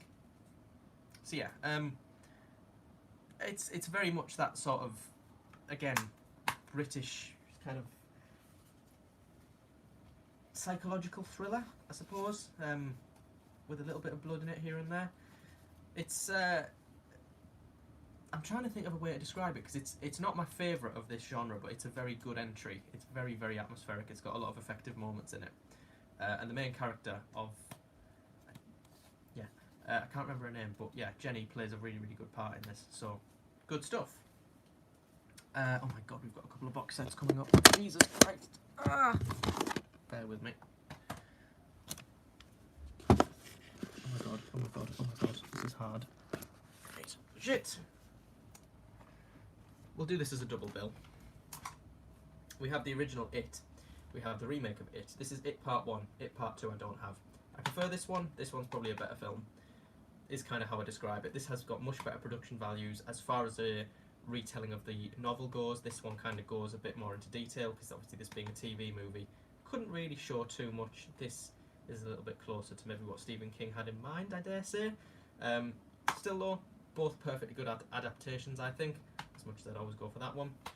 This came out of a box set of Stephen King things that I've got. It contained The Shining and Salem's Lot, but I kind of like them all separate because the box set wasn't very interesting. So yeah, that's It and It. Yeah, kind of boring packaging really, but that's those two. Right, that's I done.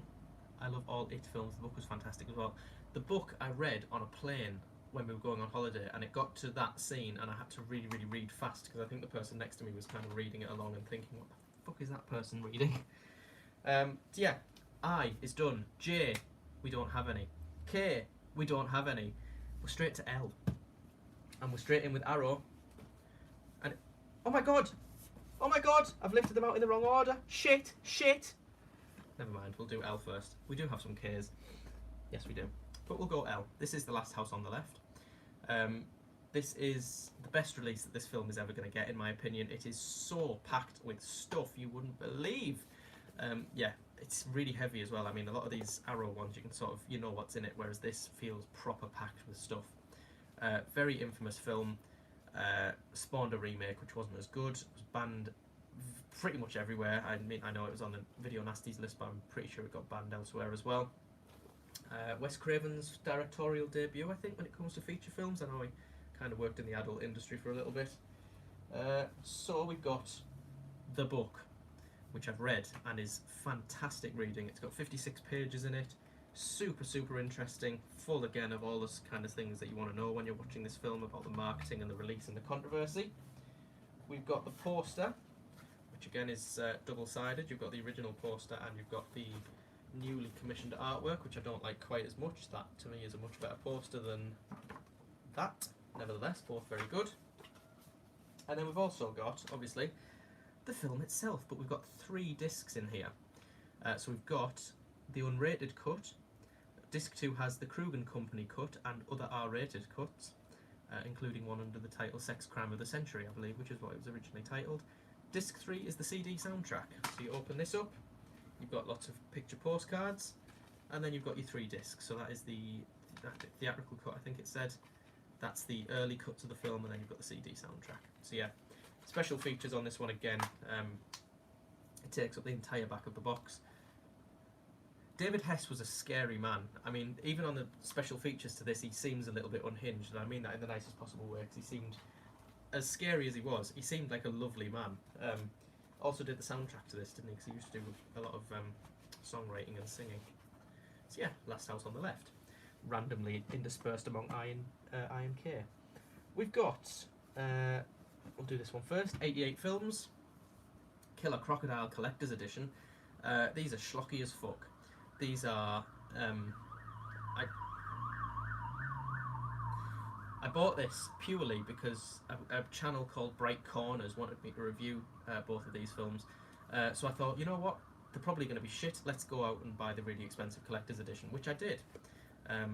But yeah, I mean, they're fine, they're schlocky monster movies, for goodness sake. Directed by, the first one, Fabrizio De Angelis, but then the second one was directed by Gianetto De Rossi, and I'm convinced that De Rossi only made the second one because the first one didn't show off enough of his crocodile animatronic. So yeah, I would go into the plot. As far as I can remember, it's just, oh my goodness, some toxic waste has appeared in this marsh and a giant crocodile. It's giant as well. There's a scene where it comes through the wall of a house and it just totally wipes it out. Yeah. They both star Anthony Crenna, who is the son of Richard Crenna. How he ended up in these, I do not know. But yeah, we've got down as part of the Italian collection, 50 and 51, as you can see on the side there, released in 1989 and 90 respectively. Part 1 was better, both were pretty dumb. Yes, I have that release as well. Do you know what? I actually preferred part 2. I can't remember why. If you go and watch the Bright Corners video, I kind of go into a little bit of detail as to why I preferred the second one. But yeah, it's kind of just like a Jaws rip-off, but set in a marsh, really. You've got pretty standard inside, just the disc there, and again with the second one, just the disc. Perfectly passable though, if you want kind of slightly naff but likeable monster movies. Killer Crocodile does what it says on the tin. There's killing and there's a crocodile. And now, oops, that wants to go there. We've got K. Yes, this is the last of the Ks. It's an Arrow box set. It is Killer Dames. Quite hard to get hold of this box set now. Both the films in this set have their own individual releases from Arrow, but if you want them both together, it's kind of hard to come by. You have to go on sort of second-hand selling sites. But yeah, it's a lovely, lovely set. I love the artwork. And what this is it's two kind of Jarly that were... I'm trying to think, is it fair to say? Yeah, kind of supernatural Jarly, directed by Emilio P. Miraglia. I mean, that's a very anglicised pronouncing of his name, but I'll take it. Yeah, so you've got the Red Queen killed 7 times and the night Evelyn came out of the grave. Two very, very enjoyable films. I wish I had that. ECOTG3 is my night Evelyn came out of the grave. Yeah, it's a very strange film, but I like it. It's very atmosphere focused. I'll quickly pull this out. As expected, limited edition, sort of special features all over the place. You've got The Night Evelyn Came Out of the Grave. That's quite a famous poster, and I believe this is a film that played on late night TV in America quite a lot during the 70s. Blu-ray and DVD, and the artwork on there as well. Red Queen kills 7 times. Open it up. Oh no, this is the one! This is the one I need to replace the case because it's broken. The middle bit comes out, but yeah, you've got the Blu-ray and you've got the DVD. That's easy enough to fix though, so I'm not too fussed about that. And then with it as well, so that's like your standard releases, but when with this you get this lovely glossy book, which I mean, it's not been cracked. It clearly hasn't been read. But yeah, packed full of stuff. Again, it's 50 odd pages, I think. Yeah, 57 pages of credits and interviews and things, which you don't get with the standard editions, which I really like. I do enjoy. I mean, I like to think that I don't just collect the limited editions for no reason. If there's booklets and things inside it, then I genuinely will take the time to set them aside and read them. The Shock and Gore box set that I recently reviewed on the channel is an example of that, because I really went in on that one. Like, I'm still exploring it now, but it took me weeks to get through all of that with all the like 3 books in it. It's silly. If you want to see that, check out the video. And also an upcoming project, which I posted about on the community page earlier today, if you're interested. What time are we at? Is it 5:30? It's about 5:30. We're due some thunderstorms at some point, so I need to be careful that I don't leave the windows open. It's starting to cool off a bit now. Night Ellen Came Out of the Grave, one of the stranger films I've done in a podcast. Strange in a good way, I think. Please, plug your podcast if you like. Also, that was a new name. Hello, Oscar. God, I hate that. What do you hate, Josh? Sorry, I missed that. Yeah, Oscar, please plug your podcast if you like to. Just making sure I haven't missed anything else. Do I collect merchandise of any kind? Not especially. I collect, like, I don't necessarily collect shirts. I like horror t-shirts, but I wouldn't say I collect them. In fact, just while we pause there for a second, I need to show off my most recent find. No, we wait, because I've just seen the film that it relates to. It's like 4th in line. Yeah, I'll go through this next batch, and then we'll see where we're at time-wise, because like I said, I do have a couple of things that I need to get done today. Oh, Christ alive. That's the first time you've seen my scar on YouTube. Hello. Oh, can you see it? It's down there. I had a benign bone tumour in my arm when I was a kid, and I had it removed. I just saw it on the screen then, I remembered I had it. Right, come on. Oops. The ones I'm pulling out are kind of right behind the camera, which is making it a little bit awkward. Right, let's have a go. This is the next item. The first Severin thing I think I've shown off. I've got a load of Severin things on the way from the mid-year sale, but my very expensive parcel was sent to Brazil by fucking accident, where it currently still sits. It doesn't exist anymore. Ran for 4 years working on starting a new one soon. Let us know when you start it. Yeah, I've got like 250 quid's worth of Blu-rays that, I mean, fair enough, these things happen, so I can't get angry about it. They're just sat in Brazil, in customs, you know, and I'm just kind of waiting to hear back from them. Severin said it might take an extra week to deliver. Who knows if I'll ever see them? I'm sure I will. But yeah, Severin. We're in L. I've turned it the wrong way. Lindsay Baker. So yeah, this is again quite a hard set to get hold of now. It did come damaged, which I was a little bit miffed at, so I have to put it on the shelf that way. Oh god, that makes me cringe every time I look at it. I really want to pull that little... I really want to pull it off, but I can't. So yeah, Umberto Lenzi made quite a lot of schlocky movies in the 80s. Earlier than that, though, he was working in the field of the giallo with Carol Baker. She was quite a famous actress at the time. He made a few of them. I think this is all of... I mean, it says the complete Lindsay Baker, so I think this is all the ones he did with her. My collection of PS5 65-inch telly. Just wait for a TV cabinet to arrive. I think our TV's 55, but I think any bigger it would make the room look silly. But yeah, first of all, the artwork on this set is just incredible. I love that. It's so well laid out. So the 4 films in this, you've got Orgasmo, you've got So Sweet, So Perverse. That's another one that 88 Films have recently released, limited edition. A Quiet Place to Kill, also known as Paranoia, and Knife of Ice. So yeah, as it says, you get 4 Blu-rays and 2 CDs. Let's have a look. It lifts. And then we've got the 4 films inside. We start with Orgasmo, which, as the title suggests, is kind of more of a sex thriller. I love Lindsay's cannibal films. Lindsay's cannibal films. Ferox. Cannibal Ferox was Lindsay, I think. There's obviously another one, though, if you've said films. Yeah, I vaguely remember they kind of take her hostage or something, and they're blackmailing her. Can't remember it, it was far too long ago. The Better With Booze Film Club, the old podcast, might still be something. No! Don't disappear on me. Might still be findable in some dark alley of the internet. What isn't findable in some dark alley of the internet? So yeah, I'd hold out hope. But yeah, reasonably enjoyable, this one, I thought. It's not my favourite from the set, but it's enjoyable for what it is if you like your giallos. Is this one of the ones that comes with a soundtrack? It is. Got a little Orgasmo picture card with the track listing on the back. So you've got the Blu-ray and you've got the CD soundtrack, which is lovely. CJ is waking up. Then we've got So Sweet, So Perverse, which might be tied to be my favourite in this set. I'll get to your comments just at the end, at the end of this set, sorry. Yeah, I really, really like this one. This guy, what's his name again?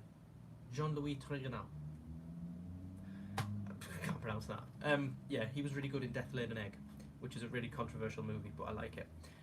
Yeah, I can't remember what this film's about for the life of me. I just remember really, really liking it. So I think I'm probably going to pick up the 88 Films edition at some point. Lovely, lovely special features on the back. Oh, this one was also called Paranoia, because we've got the Blu-ray and we've got the CD soundtrack. So yeah, Paranoia. Oh. Ah, no it wasn't.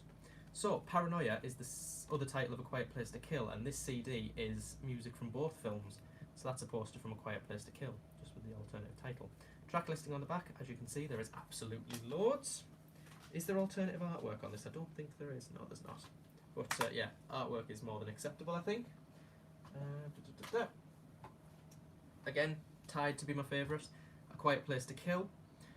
Right, let me get this right. So, a woman, a race car driver, gets in an accident and gets invited by her ex to go and stay at his house, but she turns up and he's married again, but they end up killing his wife, and then they have to try and make it look as if they didn't kill his wife, and shit goes on. It's, yeah, really quite effective. There's a really tense moment in this film where they did something incriminating but didn't realise they were being filmed as they were doing it, and they have to sit in a room and watch this footage, and they don't know what they're going to see. They don't know if they're going to see something happen that's going to incriminate them to the rest of the people in the room, and it's kind of playing, and it's cutting between the characters. Really, really tense. Really good sequence, that. Strong film as well. So you've got that there. This won't come with a CD because the other one did, but it does have a little booklet in there as well, which is nice. And then lastly in this set we have what's kind of described as like a kid's introduction to Giallo. It's not particularly nasty or sexy. It's got the elements, but it's not particularly explicit, so it's kind of a little bit more PG. It doesn't have a rating on it, but yeah. There's a cult in this one, if I remember rightly. I can't remember much about it, but I found it reasonably enjoyable. Not as enjoyable as the previous two, but still quite good. And it's probably got my favourite artwork as well. I really like that kind of multiple face thing they've got going on. But yeah, this is the last of the Jarly that Baker and Lindsay made together. Went out on a high, I would say. Not that they ever made a bad film, I think. All 4 of them are very, very good. So that's that. Really happy with this set. Happy to grab it while I could, because as I say now, it's quite difficult to track down. I think you're probably best looking at eBay if you want this one, because it's long out of print. Lid on the top. Yeah, annoyed about this, so I have to put it on the shelf that way, which is technically backwards. So yeah, annoying, annoying, annoying. Just quickly double check what those comments were. Not that. Man from Deep River, Eaten Alive, Cannibal Ferox. Yes, that's the ones. All are still cut in the UK to this day. I did not know that. I've got, I must have shown off Eaten Alive at some point, but I do also have Man from Deep River down there somewhere. But I think Man from Deep River is the film credited with starting the cannibal craze, is it not? Because I know, obviously, Cannibal Holocaust and Ferox were like 80 and 81, I think. But I'm sure Man from Deep River was 72, and then did Ruggero Deodato jump on and make Last Cannibal World? That kind of rings a bell. I think Ruggero Deodato did a couple of cannibal films before he did Holocaust, but then they went a bit silly with cannibals, didn't they? Because Jess Franco ended up making stuff like Cannibal Queen and weird stuff like that. Look at me knowing stuff. Right. Very, very well respected film, this one. Let the Right One In.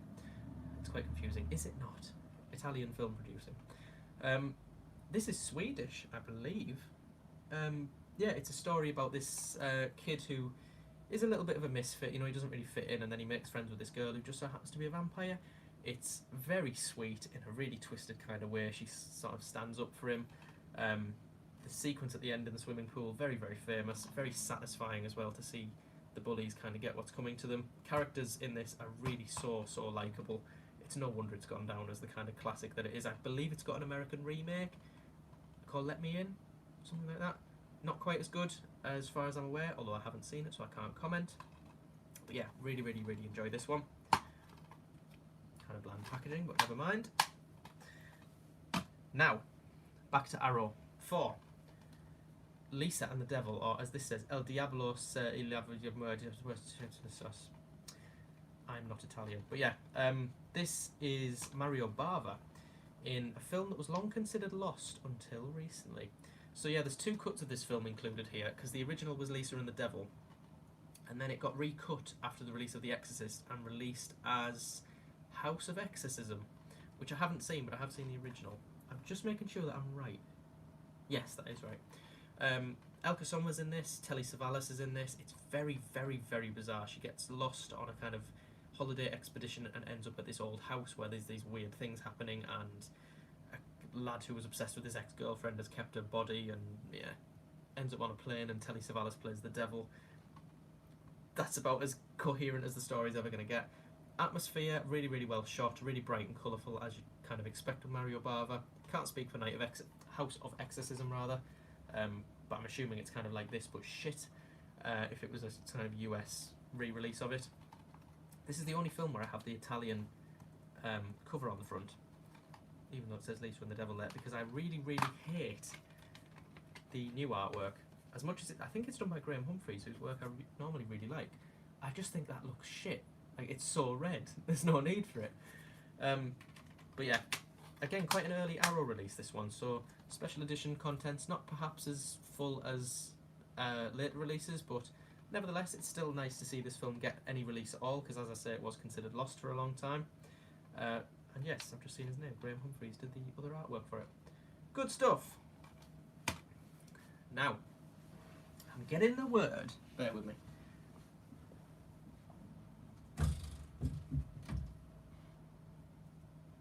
There is a purpose to this.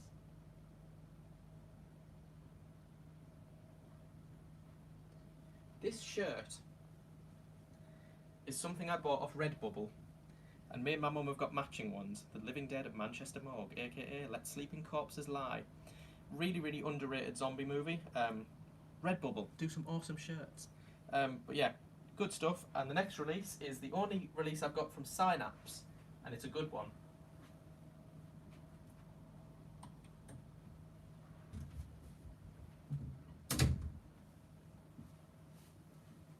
As you may expect, it is The Living Dead at Manchester Morgue, and I was so excited to see this film get a release. I had the Blue Underground version of it, and it was fine. It just was a little bit naff. I always thought the film deserved better. This is what this film deserves. It's amazing. If you don't know, it's the story of, well, it's fingerprints, man. I hate slipcovers for fingerprints. You can see them all. Yes, so there's an artist who gets into a small accident with a lass at a petrol station, and they kind of go off together into the Lake District. He's going to meet some friends. She's going to help her sister get through rehab. But then this experimental farm pesticides thing goes wrong, and it starts reanimating the dead. It's a perfect mix. This is one, in fact, if Liam or Jamie from Real Horror Show are watching this, I don't think you are, but hello if you are. This is one I meant to mention, because this is maybe top 3 zombie films for me. Dawn of the Dead is obviously up there, but this is a close second. It's far more obscure than it deserves to be. Very atmospheric, very well written. It's obviously got a lot to say about the environment when you watch it. There's obviously clear messages about the environment. And to top all that, it's gory as fuck when it wants to be. It has its occasional moments of gore. This is another one that was banned in the UK. I was going to say for good reason, but obviously none of them were good reason. Yeah, good artwork on the front. The reverse, I think this is a German poster. I don't know why I think that. Was banned as a DPD-39, I'm sure it was. With the great Arthur Kennedy, it was. Who was also in The Sentinel, which is another film I'm very eager to get, because that's a weird one. So yeah, double-sided slipcover. Are you ready for this? Are you ready for this artwork? Custom artwork. Oh, it gets me every time. Guthrie Wilson. If you haven't seen, me and my mum in May of last year went to visit the locations of this, because we're not a million miles away from where it was shot. It was actually shot in the Peak District. Some of it anyway. And I did a really short video looking at the locations like then and now, and it's so strange to see, because there's a little village, and we've been to the village. It's called Castleton in the Peak District. It's a beautiful place, and they made a really fucking nasty movie there, which is cool.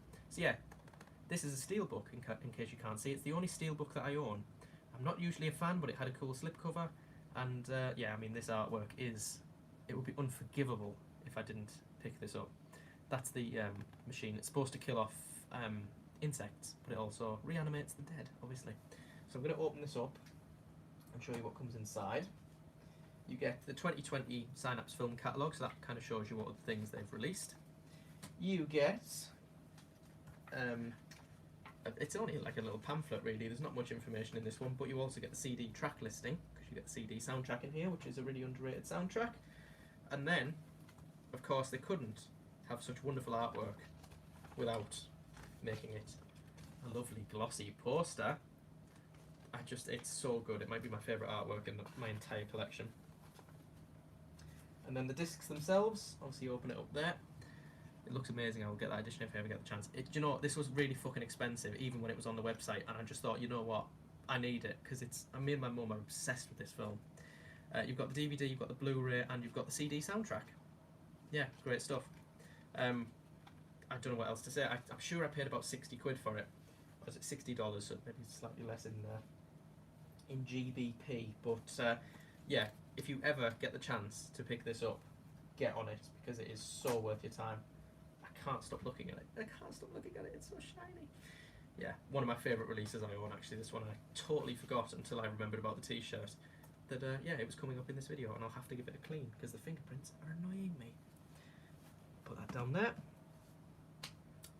You know, I am going to stop after I've done these last two, I think. But we've made it... Oh no, right. There's a few more there. We'll make it into M. We'll finish that shelf. Next up is The Long Hair of Death, which is a early 60s Italian supernatural witchcraft kind of movie with Barbara Steele in it. Kind of riding on the coattails of Black Sunday a little bit, and I'll be totally honest with you, as much as I remember enjoying it, I can't remember much about it, so I'm not going to recommend it fully, you know, because I can't really say too much about it as of now. Like I say, I remember enjoying it. I remember it being atmospheric. It's a black and white one. It's got the usual themes of kind of witch burning and, you know, revenge, you know, the witch's curse, if I remember rightly. Directed by Antonio Margaretti, whose name you may recognise if you're into cult cinema. Really lovely artwork on the front. Getting kind of a basic package. You get a little pamphlet kind of thing in there. And the disc, obviously. Alternative artwork is much nicer. Actually, it's just in Italian, so I won't be swapping it over. That makes me sound like a horrible, horrible person. It's just because I like to see the English titles. And there's that one. Oh god, this is a weird one. Second Sight, Long Weekend. A crime was fought against nature, and nature found them guilty. So yeah, it's kind of like one of those eco horror films in the same vein as come on Ben, come on, think. Oh, I can't. You know, crimes against nature kind of movies. This bickering couple, go on a sort of getaway to this isolated little beach and totally fuck up the environment. So the environment decides to totally fuck up them. Yeah, it's not as in your face as a lot of horror films are. It's very subtle, it's very slow. I can understand if people consider this boring, because I was sat there kind of thinking, you know, really kind of undecided as to what I thought of it. But it's really worthwhile seeing, because there's moments in this film that are so kind of upsetting. There's what's the animal called? It's like a kind of, it's not a seal, but it's like a seal looking animal they find on a beach, and it ends up dead, and it's really horrible, and there's eggs that burst and there's blood. Ugh, horrible. Yeah, kind of crimes against nature and nature wins movie. Australian as well, I think it's Australian. It doesn't say. Yes, Australian films of the 1970s. Yeah, good little film. Remade into a terrible film. I didn't know it was remade. I'm just going to double check those comments, guys, because I know I missed a few there. Itch my nose. Just checking, do you own Spookies? I don't own Spookies, but that is on my wish list, because I think 101 Films released it recently. But yeah, Oscar, I didn't know it had a remake. Interesting stuff, thank you. The last batch, as they say. I'm surrounded. I haven't put anything away in this whole 2 hours, so I'm surrounded by stuff. Oh god, right, trying to show anything off, spoiler surprise. We're back to 88 Films with Lamberto Bava's debut. I think this was his first movie. It's Mario Bava's son, who went on to do Demons, but this is his first one. It's called Macabre. And I can't remember much about it. I remember thinking that it wasn't his best, but it was very effective in terms of its atmosphere. It had some really good moments in it. There's a woman who starts fucking a severed head. I imagine most people have just clicked away from the video and gone straight to find this film.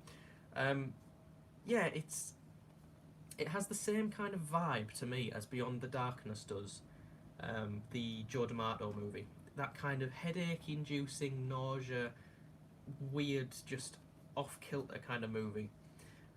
It's one I need to watch again, because I feel like I should have enjoyed it more than I did. That's not to say I didn't enjoy it, but I just kind of...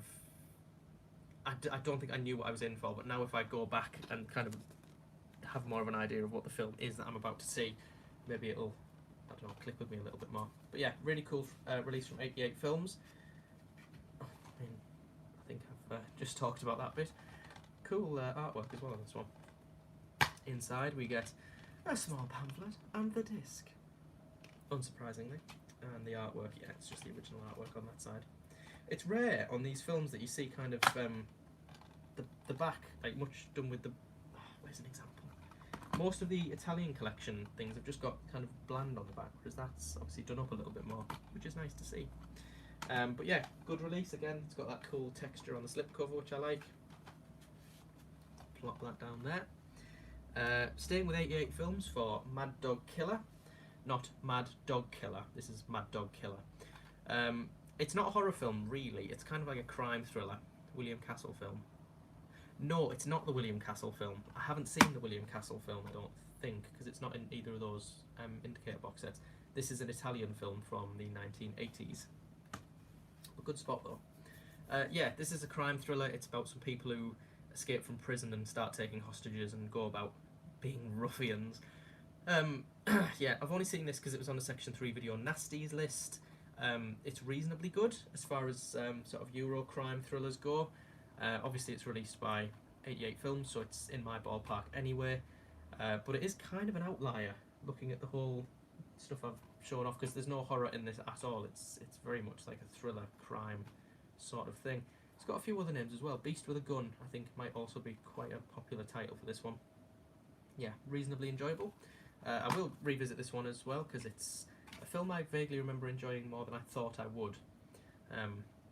Because yeah, kind of, when I look at the lists of, you know, if I'm doing a ranking video, I always look forward to the horror films more. So I look at stuff like that and I think, oh, I'll try and get it out of the way. And then I end up enjoying it more than I thought. So yeah, good stuff.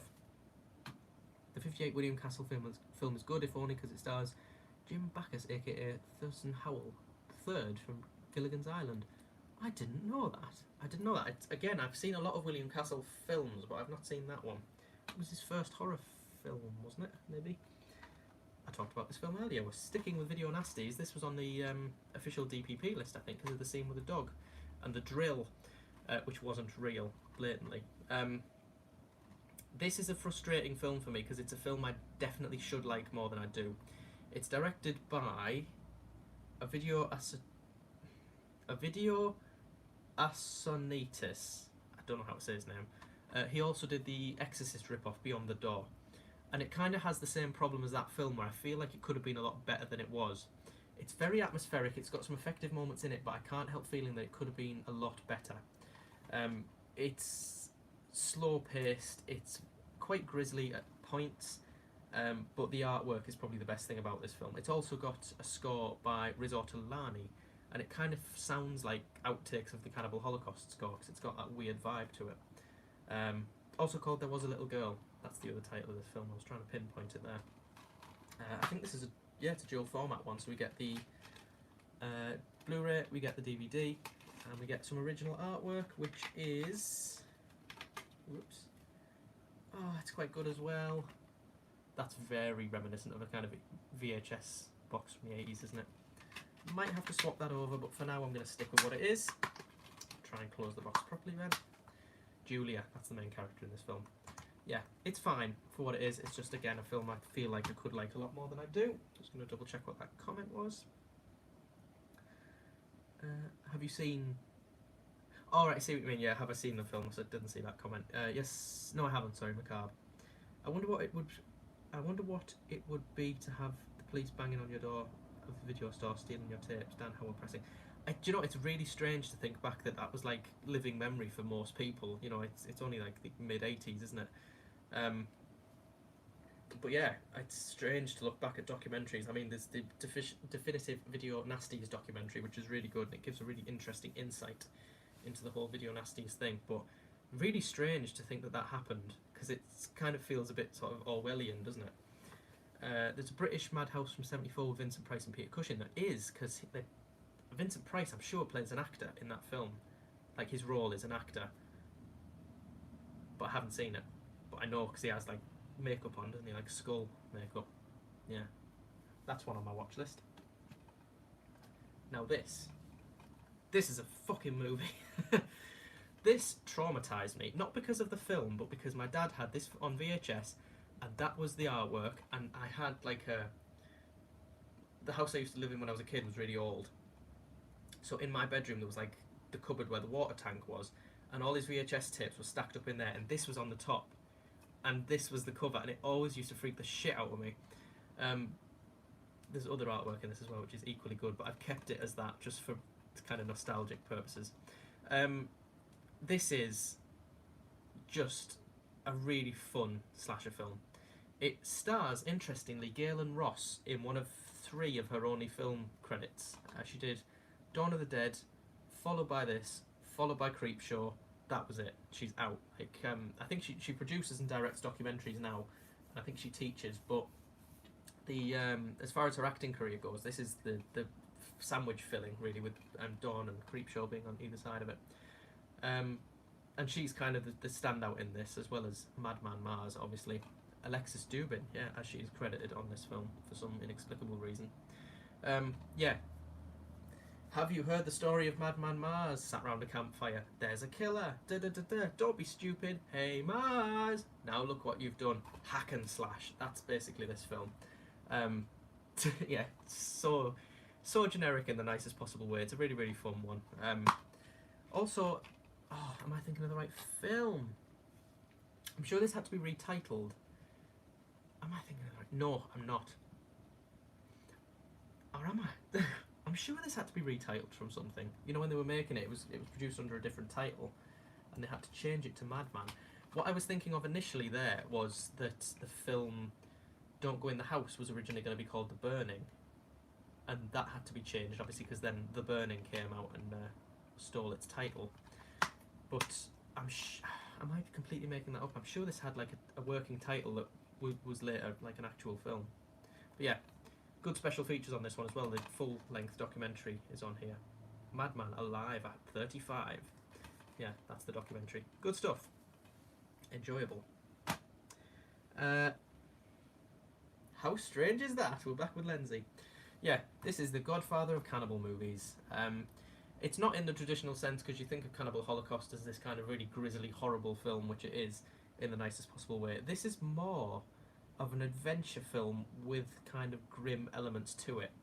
It's is he a journalist? Is he? He gets lost anyway, and it obviously gets picked up by this tribe, and it's that typical sort of "don't touch me, you animals," and then he kind of comes around to their way of life. Yeah, it has its nasty moments, and I can see where the cannibal genre developed from this point, because it's really quite good. You know, as maybe it's not as a horror film, but as a standalone adventure film, it really is quite good. It's got chimes of Mountain of the Cannibal God, if Mountain of the Cannibal God wasn't as exploitative. One of my rarest VHS presets is The Burning, the accidentally released uncut version. Yes, because the raft sequence in that in the cut version is chopped to bits, and that's how you can always tell what version you're watching. I know, because I always think of the fingers. Yeah, good little film this. Actually, for 88 films, that's actually quite a stack of bonus features you've got there. I haven't explored this. Oh, that's the original title as well, Deep River Savages. Oh, do I change it over? Because I'm sure Deep River Savages is the English title. And that artwork is a little bit better. Man from Deep River Savages. No, because then I'll have to change my orientation. Yes, and I'm not doing that. So yeah, more than passable. If you're a fan of cannibal movies, which I know a lot of people aren't, because a lot of them tend to be the same, just told differently. Think Savage Terror, which is part of my Severin mid-sale box. But yeah, this is a really unique one. Kind of goes in depth with the characters a little more than you would expect from a film of this type. Enjoyable. I've just seen what's last. Here's me thinking I'm desperate for a wee. God bless you, thank God. Where is Ross? I don't know. On Instagram, mainly, as far as I'm aware. Maniac Cop. Arrow Video. Yeah, very early Arrow release, this one. Not one of my favourites. It's a film by Bill Lustig, who did Maniac. I feel like I should like it more. It's got Tom Atkins in it. It's got Bruce Campbell in it. It's quite grisly. It's kind of a late 80s slasher movie. And it's a film I should like more than I do. I enjoyed it, but only to a reasonable level. I couldn't picture many people picking this up and being their absolute favourite. I was going to say it's a story about a maniac cop. That's pretty much exactly what it is. You can tell it's an early release because the special features are slim on this one. And with Robert Zart, that's exactly right. He plays the maniac cop. Not 100% in love with this release, to be totally frank. I remember the film looking good, but as far as the release goes, I think it could do with an upgrade. It's possibly been released from other companies as well, I'm just not aware of.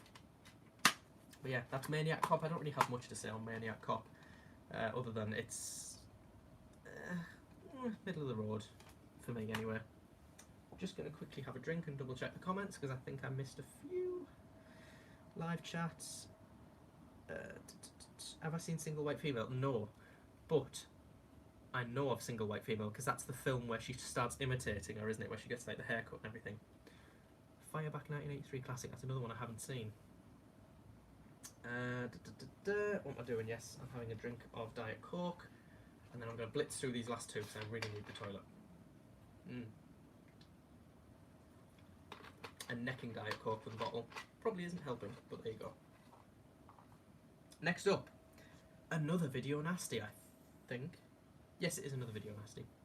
Sam Raimi piece. Yes, he does. That's right, because I was thinking, I was going to say it, and I was thinking, no, that's Intruder, because I mentioned that earlier, but no, he does as well, because Bruce Campbell's in it. What did I think of Macca 3? I enjoyed it for what it was. It wasn't my favourite. I don't think it was as good as Egypt Station, but, I mean, it's a perfectly passable album. I think Seize the Day is possibly my favourite song on it. Long-Tailed Winterbird as well, good one.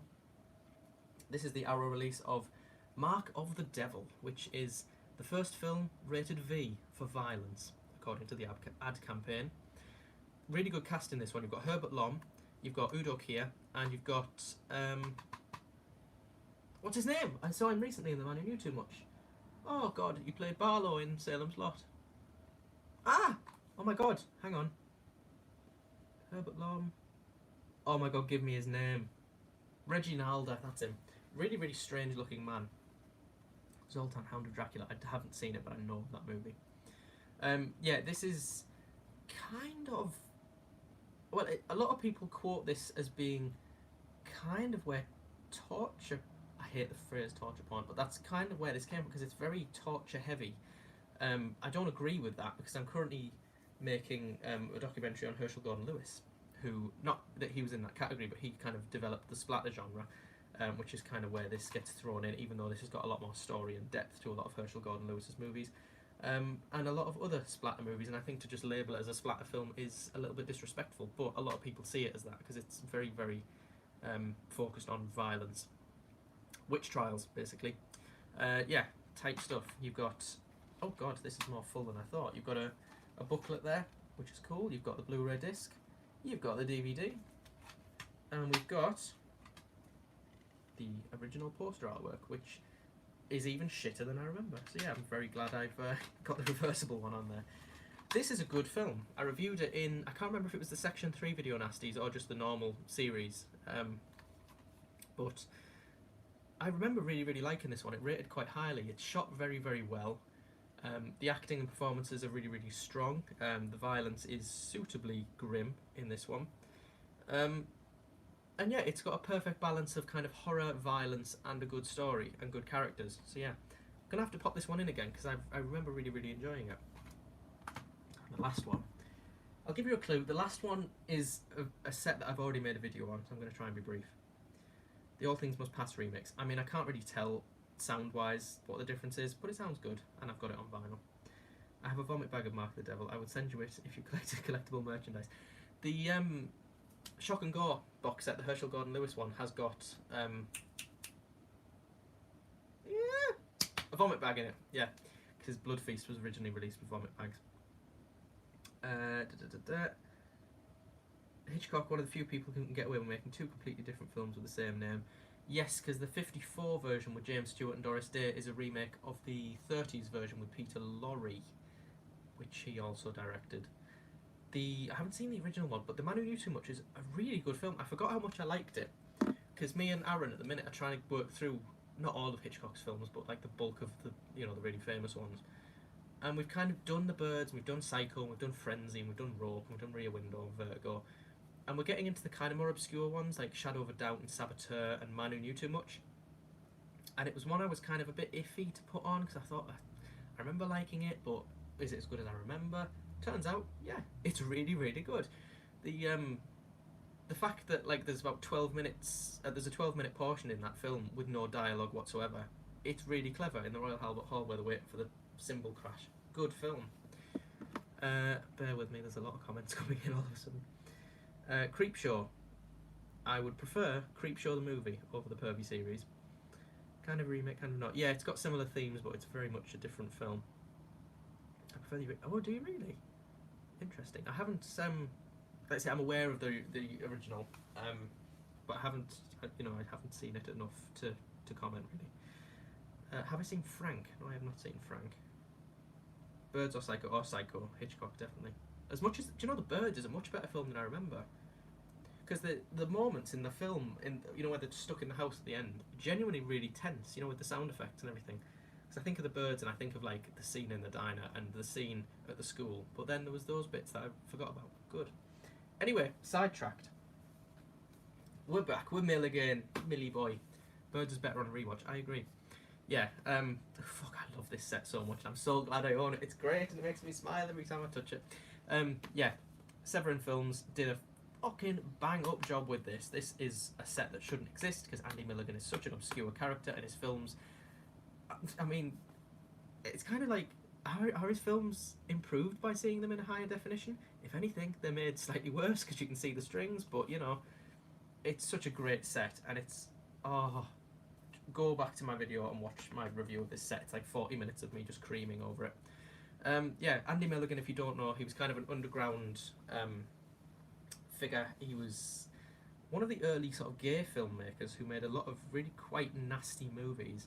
Not all of them horror, but they were very low budget, very gritty, but they had a weird sort of intensity that makes them stand out as being a little bit different. Not necessarily better, but different to other films that were coming out at the time.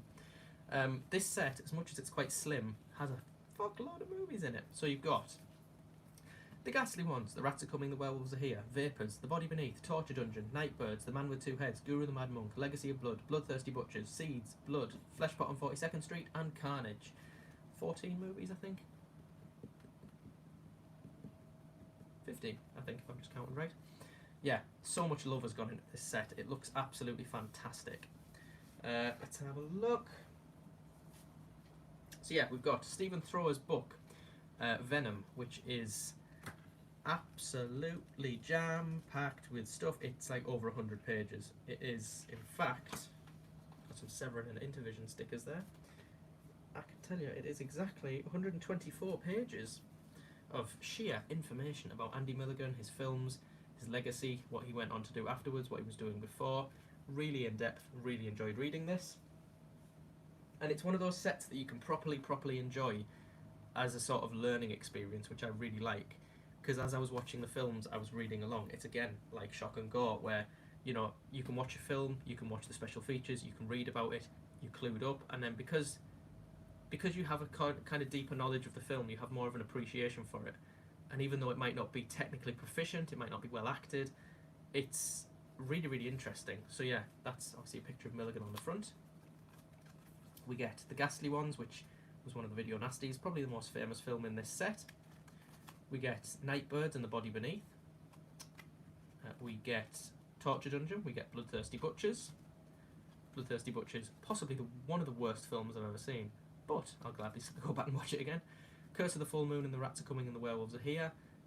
This basically the same film. I think this is just the one without the animal cruelty in it. So if you get a chance to watch either of these, watch Curse of the Full Moon because it doesn't lose anything. The Man with Two Heads, Guru the Mad Monk. Legacy of Horror and Legacy of Blood. Again, I think Legacy of Horror is... oh, bear with me.